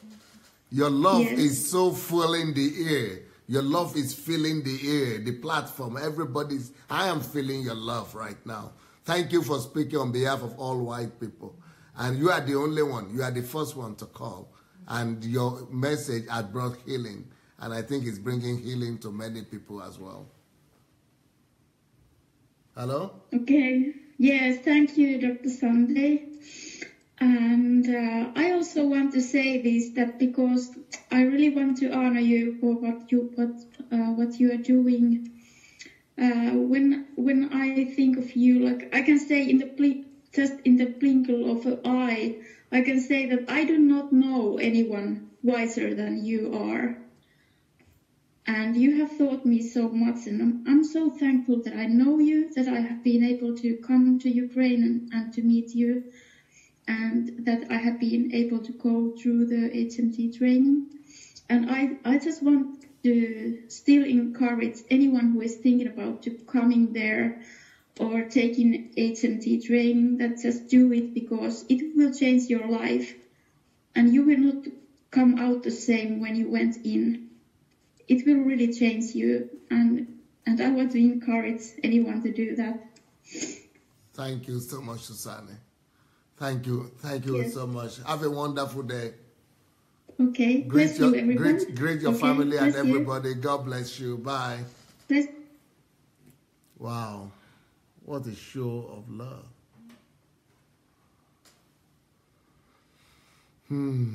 What a show of compassion. What a show of love is that. Beautiful, beautiful, beautiful understanding. And it's good that she said that at the end also, that as a European, that's the country with the highest standard of living now for the past 5 years, in Finland. And she is saying, I don't know anybody wiser than a black person. That should also be a compliment to all the black, and to cancel what Donald Trump is saying. So she is saying, because she knows Donald Trump for sure, and she is saying, well, she doesn't think Donald Trump is the wisest, or other white people she had known, but that you are the wisest person I've ever met, that she would not even blink an eye to say that, you know. So you know, that should heal some people. Hello? Hello? Hello, DSA. Yeah, oh, Sheung. How are you, sir? I've just been thinking about you that we have not called in for some time. DSA, now, if any, Okay. But we thank God, you know. Yes, but I've been in touch. I've like I said the other day, I've been watching as much as I can, and I've been participating as much as I can as well. Okay. So DSA, you know, I will not go into, you know, talking about what Trump said, because for me, I have a different approach to this. I am so excited, and I'm so excited. DSA, you see, DSA, when you have a crisis, one should not let that crisis go to waste. One should try and look at it and draw the right conclusion. Yes. And that's why and I'm going to give you a few points here. Number one, this confirms that this movement, what you have started, what God put in your heart to start, is very timely, is very needed. For the doubters, for the people that have been condemning. Now they can see why this is important. Then secondly, it also confirms the burden that God has put in my heart for the continent of Africa and for my country, Nigeria. Yes, and you know, this, you know, the point is this. This is a call to action. Don't let us be unnecessarily sentimental, unnecessarily emotional. I know it's a very sensitive issue, but you see, don't let us get into the debates and, you know, people that are trying to start a race war and all that. We don't need all that. There's a question that needs to be answered. If Africa used to be great, where have we missed it? And how can we become great again? Those are the questions we need to be asking. And you know, so DSA, for me, I am jumping. When I saw the topic and I heard what Trump said, I was jumping, because it just points to the fact that God has a plan for Africa to change things, and the time is now. The time is not tomorrow. The time is now. DSA, the truth of the matter is this. You see, Africans all over the world, in the West, most especially America, the UK, Europe, and all that, we all have individual successes. I know people, I know doctors, professors, and all that doing well. But you know what the problem is? That is what Trump is trying to open our eyes to. And I want people to listen to this carefully. That's why I said they want people from Norway. DSA, it is the image. No matter how no matter the number of individual successes we have, something is still plaguing us. The picture that they see when they say, I am an African. Yeah. And this affects everybody, even the black Americans that are born in America. Look at what happened to Meghan Markle, the girlfriend of Prince Harry. With her individual success, she was still plagued. You know what? DSA, when they mention Norway, what picture do you see? If somebody says, I'm a Norwegian, what picture do you see? You see a country that is, it is top 15 of the best countries that you can do business in the world. Go and look at their GDP per capita. It's about $70,000 or something like that. Yeah. So if you look at it, when they say China, when you see a Chinese person, what pictures do you see? When you see an Emirati, what pictures do you see? You start to see the picture of the Dubai skyline. You start to see all those things. Those are the pictures. But you see, no matter the individual, because you know what Trump is saying, that whatever individual success you Africans have, it is from us. We gave it to you in the West. Mm-hmm. Because when we look at Africa, what picture do they see? And that is why this movement is so important, because it is time for us to change that narrative and perception, to take that picture. It is not time for us to get, because in 10 years' time, if another president comes on that is worse than Trump, will you give him the opportunity to say the same thing? Yeah. So we need to change that perspective. Every one of us suffers it, because the picture of Africa right now, that is the picture they see. It's like they don't see anything good coming from there. And it is left to us to go and change it. Yeah. That is why I'm encouraging everybody in the diaspora, stop sending money home to people now. Start sending books. Because DSA, I'm telling you, the problem is not with people in diaspora. We get your movement. We get the message right now. Everybody understands it. But DSA, like I'm telling you, it is the people back home. It is the people back home. I'm telling you, they are the ones that need a lot of work to be done on them. The mindset must be changed. I am telling you, it's not people in the diaspora. Because you know what? The people in the diaspora, the environment they live in, whether you like it or not, will force you to play by the rules. That's true. Force you. Yes, they will force you to follow the process. Yeah. It will confine you. There's no magic. Yeah. Because, like you are saying during the HMT, the law and order teaching, DSA, there are people that enforces law and order in the West. You cannot run if there's nobody to bribe. Yes, sir. So it has conditioned us. Yes, it has conditioned us to obey and to learn how to live in such an environment. And that has really helped a lot of people. But back home is not the case. It is not the case. So that is why that we need to start sending books home. Because that's one of the things that, I have a mission, you've seen my email. There's so many things that we all can start to do now. And the most important thing is for us to change that picture that people see of Africa.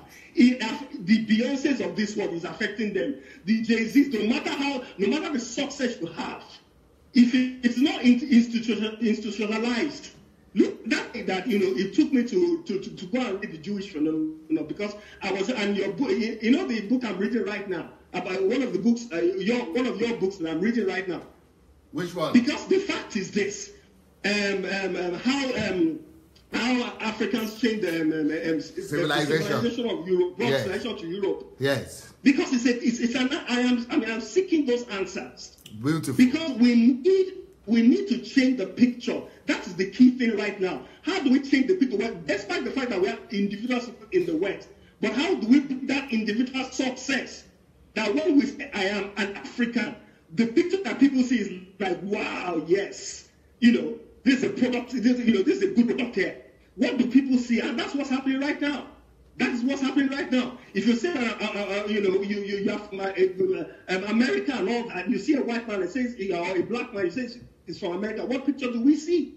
So I don't want people to get so worked up about this and all that. Let us start to support movement, and whatever we also can do individually, let's start doing. And one of the things that I would suggest is start sending books home to friends, to family. Let us start to read and prepare the ground.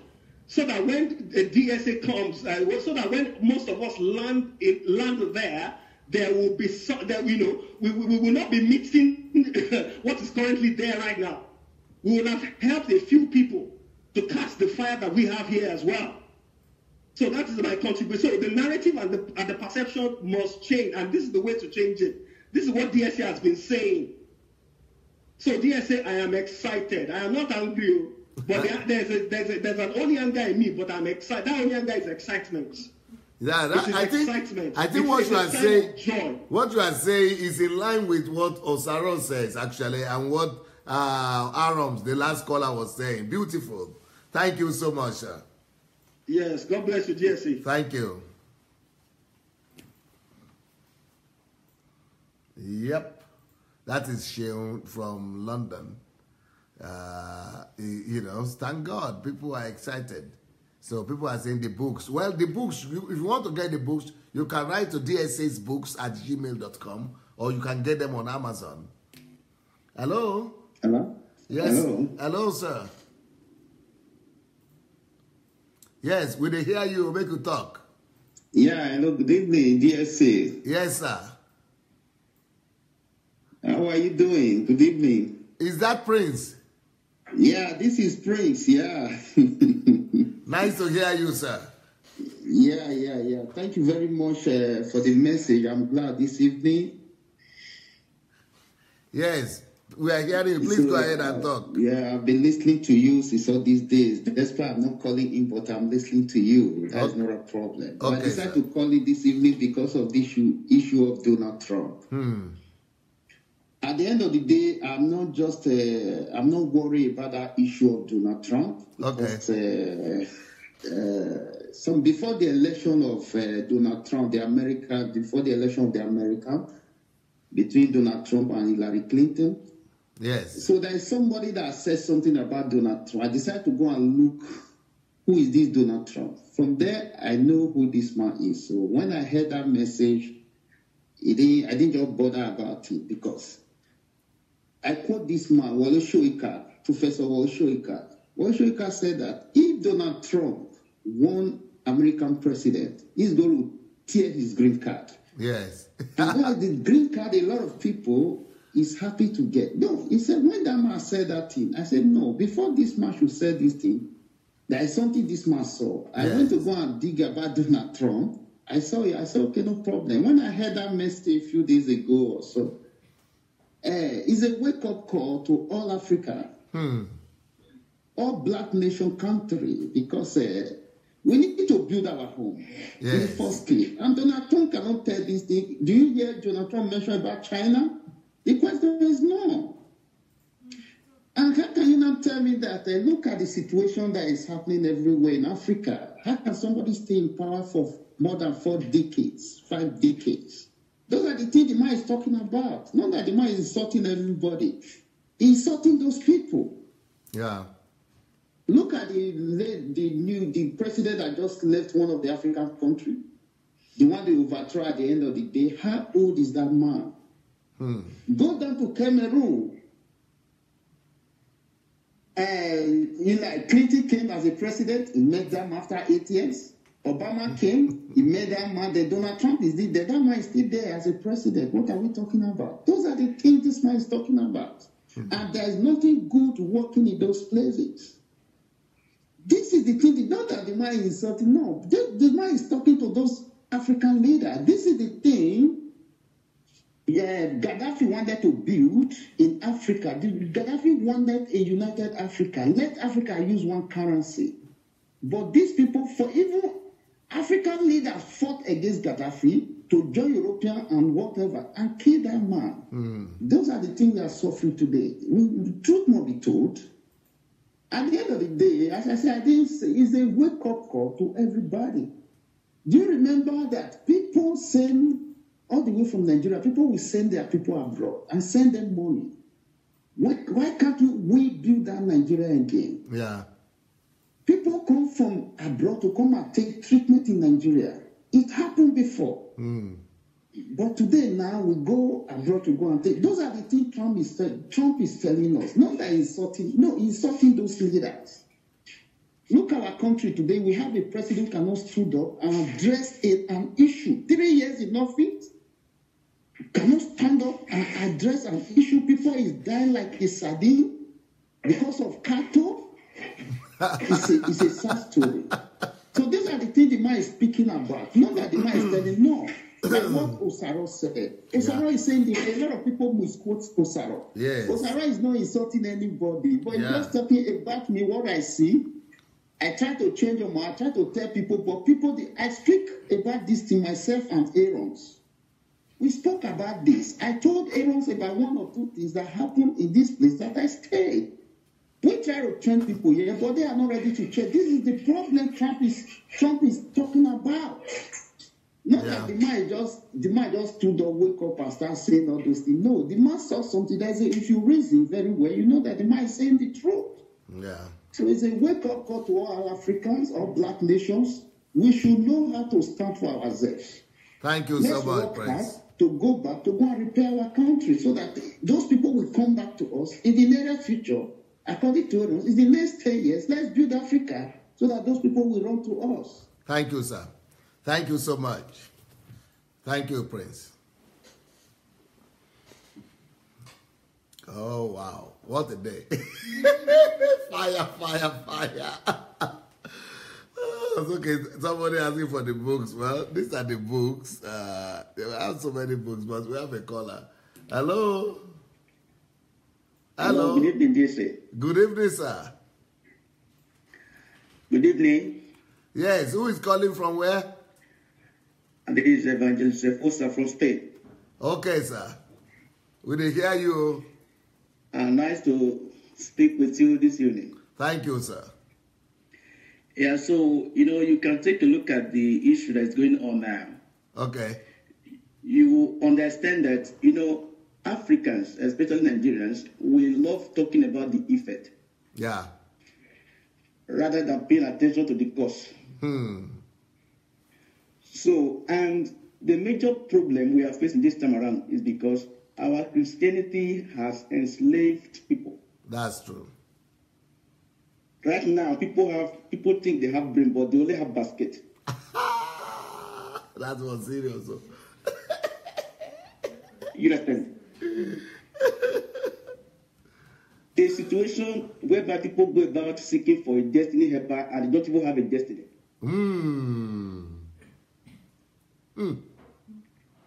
That's what we are not paying attention to. The reason Donald Trump is saying whatever he's saying is because he knows that Nigeria has African nations. They have great resources, but they don't know how to harness their resources. Yes.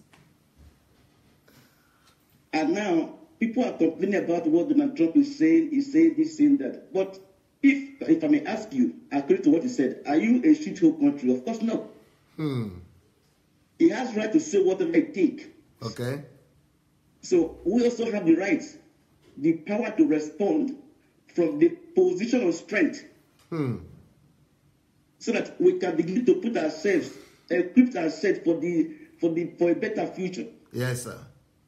Instead of depending on the Western world for them to begin to solve our problems, we should begin to apply our knowledge.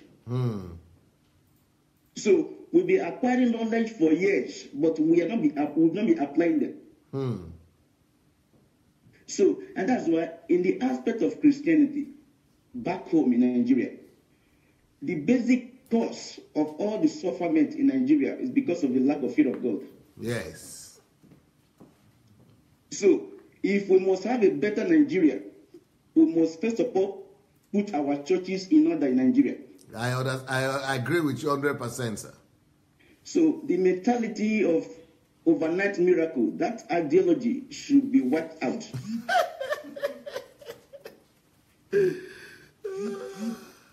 People should become responsible to build their destiny. To take advantage of the grace of God in their lives. Yes, sir. So we will begin to do that, and love becomes our daily experience. Yes. Then you see that it's easier to build a country where there is love. Yeah. So we cannot build a solid country where people are not working in love. So it doesn't matter the level of our educational accomplishments. If we still go back home, for the fact that the fear of God is not there and love is not there, we will still continue to live in a state of darkness. Yes. So what matters is for us to face the truth. What he has just told us now is a wake-up call. Okay. That we should become responsible. Yes, sir. To build our nations rather than looking onto a higher nations to give us all the necessary assistance we need. Brilliant. Thank you, sir. Thank you so much. You got the point. Thank you, sir. Wow. Yes, I think we have a caller. Is there anybody there? Okay, yesterday put him out, I think that's ladies. Okay, well, you know, it's been, what a day. It's been a marvelous, marvelous day today. Marvelous, marvelous day. So let's go catch another customer. Okay. Hello? Good evening, my doctor. Good evening, sir. Well done for your time. Thank you, sir. Thank you for your time. At least you got other things to be doing, but you are using it for humanity. I thank God for your life. I thank God for your time. Thank you, sir. We do appreciate, on behalf of everybody listening to you all over the world, I say thank you to you. You've been marvelous. You've been a wonderful man. We are just discovering you, but the Lord knows you. He is the only one who can reward you. Amen. Whatever we pray, whatever we do, we cannot do enough. You've been a wonderful man. This evening topic about Donald Trump. Yes, sir. You just have to call a spade a spade. On the social media, my children goes on what they call Snapchat or whatever. Yes. What they are saying, the younger one is there. Donald Trump is saying the truth. Wow. The African countries are bad. We, our generation, you, me, we don't want to accept what the guy is saying. Because what? We know the president, we know what he normally says before he becomes president. Yes. He always says something constantly to offend our sensitivity, you know? Yeah. Talking about ladies, talking about bombs, we know him. Yes. But this time when he said the truth, it hurts us. It hits us. You know, but he's saying the truth. Like other people say, it's a wake-up call for our African leaders. It's a wake-up call for people to join people like you to go back home and change things. Yes. Donald Trump said what he wants to say. We don't want to continue. It's an insult to us. Yeah. You understand that? But we have to turn that insult into something good. Into motivation. We have to accept it. Into motivation. Yes. Only foolish men continue getting upset about Donald Trump. Tomorrow is going to say another thing. Yeah. So why do you want to continue dwelling on one thing? Since he's been there, he will say one thing today. Tomorrow we take it. Yes. You understand that? So yes, sir. We don't want to dwell too much on this. Beautiful. Thank you for your contribution. So let's just continue joining up with people like you, anybody saying the truth, and we find a solution to our own continent. Yes, sir. I agree, sir. So that they can just respect us. Yes. I live in London. The way they appreciate the Chinese, the Japanese, they don't even give us any. They don't esteem us. They look at us as a third world war. That's it. Yeah. Please, don't let us dwell much. Donald Trump, he said something today. Tomorrow he's going to say another one. He doesn't care. Thank you, sir. Thank you so much. Well, the only thing is that I will have to say that we that know better should always correct the younger ones. The fact that the children are saying that it is correct, we should correct the children and let them know that no, it's not correct. What he is saying is half the truth, is not the truth. It's non-truth. is maybe they have some aspect of truth, but half-truth is a total lie. And that is why we have to let them know that no, Africa is not just what he called it. But Africa is complex. Africa has more things. Yes, of course, it should be a motivation to us. And by the grace of God, I'm going to Nigeria. I'm working on it. I'm sure a few of other people are also working on it. We are going to be thousands of us going to go, and we are going to build a better country by the grace of God. Hello? Hello, shalom. Oh, that's Bishop. Yes. How are you, sir? I've been listening to the it's been a tough message tonight. It's been a tough conversation. Yeah, the conversation has been very, very interesting. Yes. And I just want to chip in one or two things. Okay, sir. You know, just look at it from the perspective of divine order. Amen. God never does anything by mistake or haphazardly. There's always a reason for everything that God does. Yes.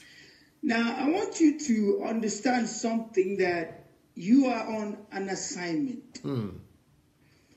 And I want you also to know that where you expect to find wisdom, when you seek for that, look for that wisdom, and you couldn't find it, is the most disappointing experience. And that is to say that, you know, God is expecting a better result than what we are producing right now as a black race in general. Beautiful.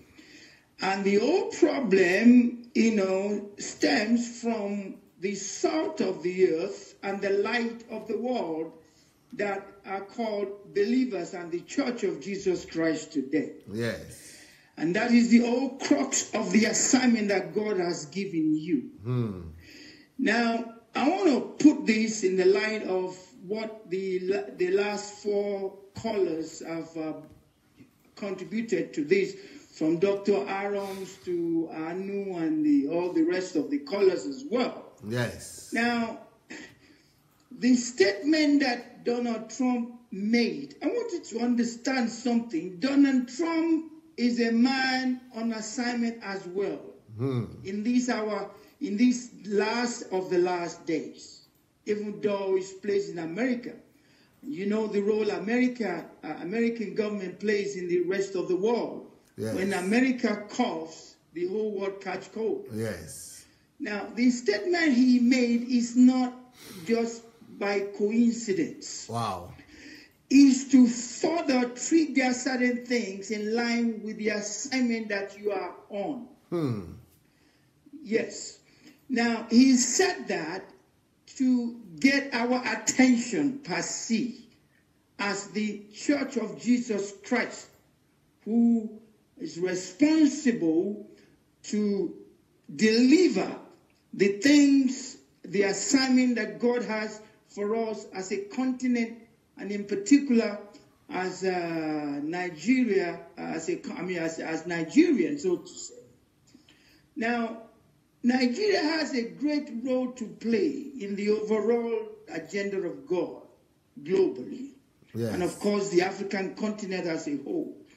This statement, I want you to understand that God has even prepared you ahead of this statement.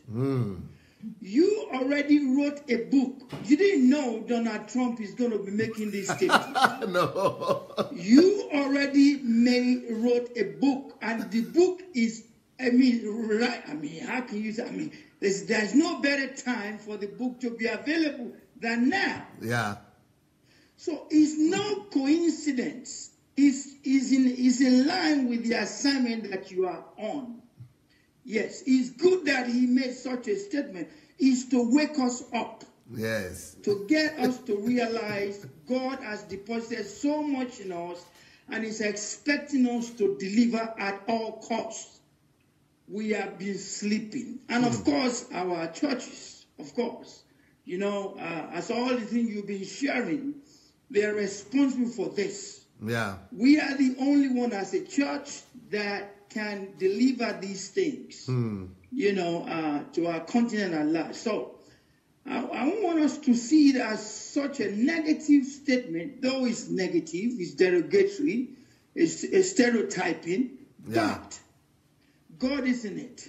Yes. God is in it. Amen. So I just want us to, you know, look at it from there and to take on board what Dr. Oram says. Let's use it to generate a positive energy. Yes. To do what we need to do. Beautiful. In particular, as a Church of Jesus Christ. Thank you, sir. And that's just what I want to chip in today on this conversation today. Thank you, Bishop. We still need to connect with you, Bishop. Jesus' name. We still need to connect with you. Wow. We still have how many? Okay. We still have people trying to call to this topic. Everybody want to contribute this time around. Fire the bomb for one thing.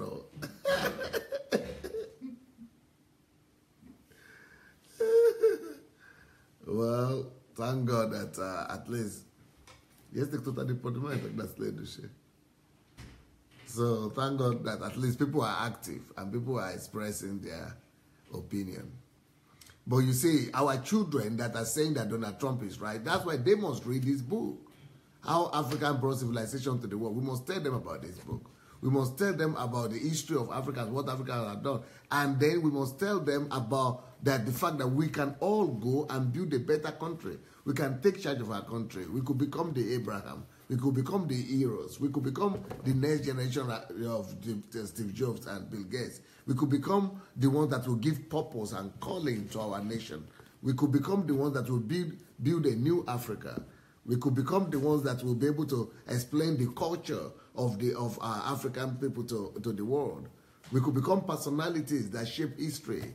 We could become those people that will go back home and teach our people that not having a job is not the problem. We can create our jobs. Hello? Hello? Yes, sir. This is Bayo. How are you? Oh, hello, Bayo. Good evening. Good evening. Good evening. You are probably the last one calling tonight. Okay, that's fine. Okay, I'm not going to talk so much about Donald Trump because, for one,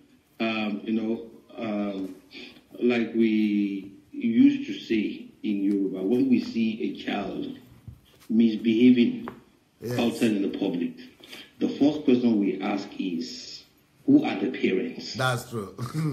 Where are the parents? So when we look back, when we look inside, when we look at our continent, do we have anything to boast about? No, we don't. So in as much as hurtful as a statement may be, we should still look inside. For example, in Nigeria today, we have this Fulani headsmen going on. Yeah. In 21st century, when the whole world is thinking of scientific development, how to improve life, and we are still, some people are still going about with guns, killing people. Yeah. Remember, like I said to you, I just came back from Nigeria. Nigerians themselves, they are wicked. Yeah. When somebody is trying to make things right, the people, the Nigerians themselves, are those who doesn't want it to work. Now, like I have said to you several times, that I've repeated several times, I said, this movement is larger than church. That's true. It is about the whole race, a whole race of people. What is happening in Nigeria is what is happening in every other black countries all over the world. Yeah. If you check statistics, if you check it very well, it is the same thing. And the church, which was brought to us by the white people, the laws in the Old Testament, love thy neighbor as thyself, the tithe and offering thing has been introduced into their constitution in the areas of social welfare provision. Yeah.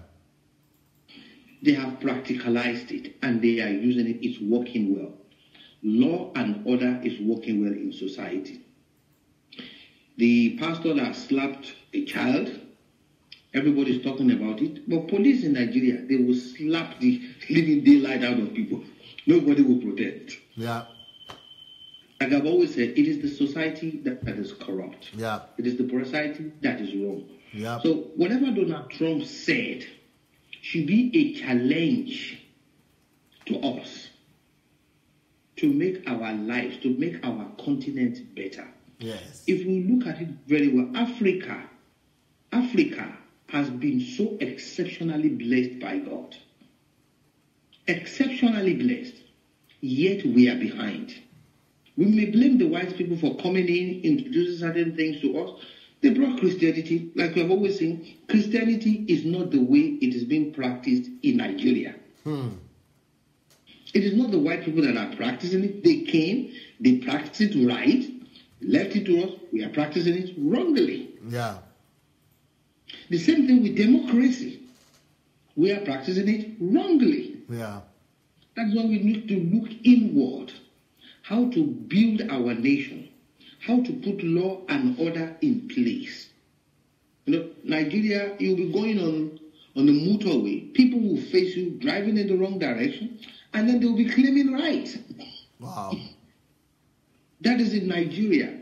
And I believe the same thing is in other parts of the African or black African nation. I don't really blame Donald Trump for saying what he says. If you call Nigeria a shithole, well, he has the opportunity. He can say that. But at the same time, you don't, rub an insult. One thing I like about Donald Trump, because I have lived in Europe for a very, very long time. I have experienced a form of racism that, I was sitting sometime in Düsseldorf during the day. People were sitting there with me at the train station, and some kids, they were trying to set me on fire. Wow. During the day. But yet, my relationship with the white people have been a relationship of success, improvement in life. But the moment I began to do things with Nigeria, wahala started. So you look at it. Who is right? Who is wrong?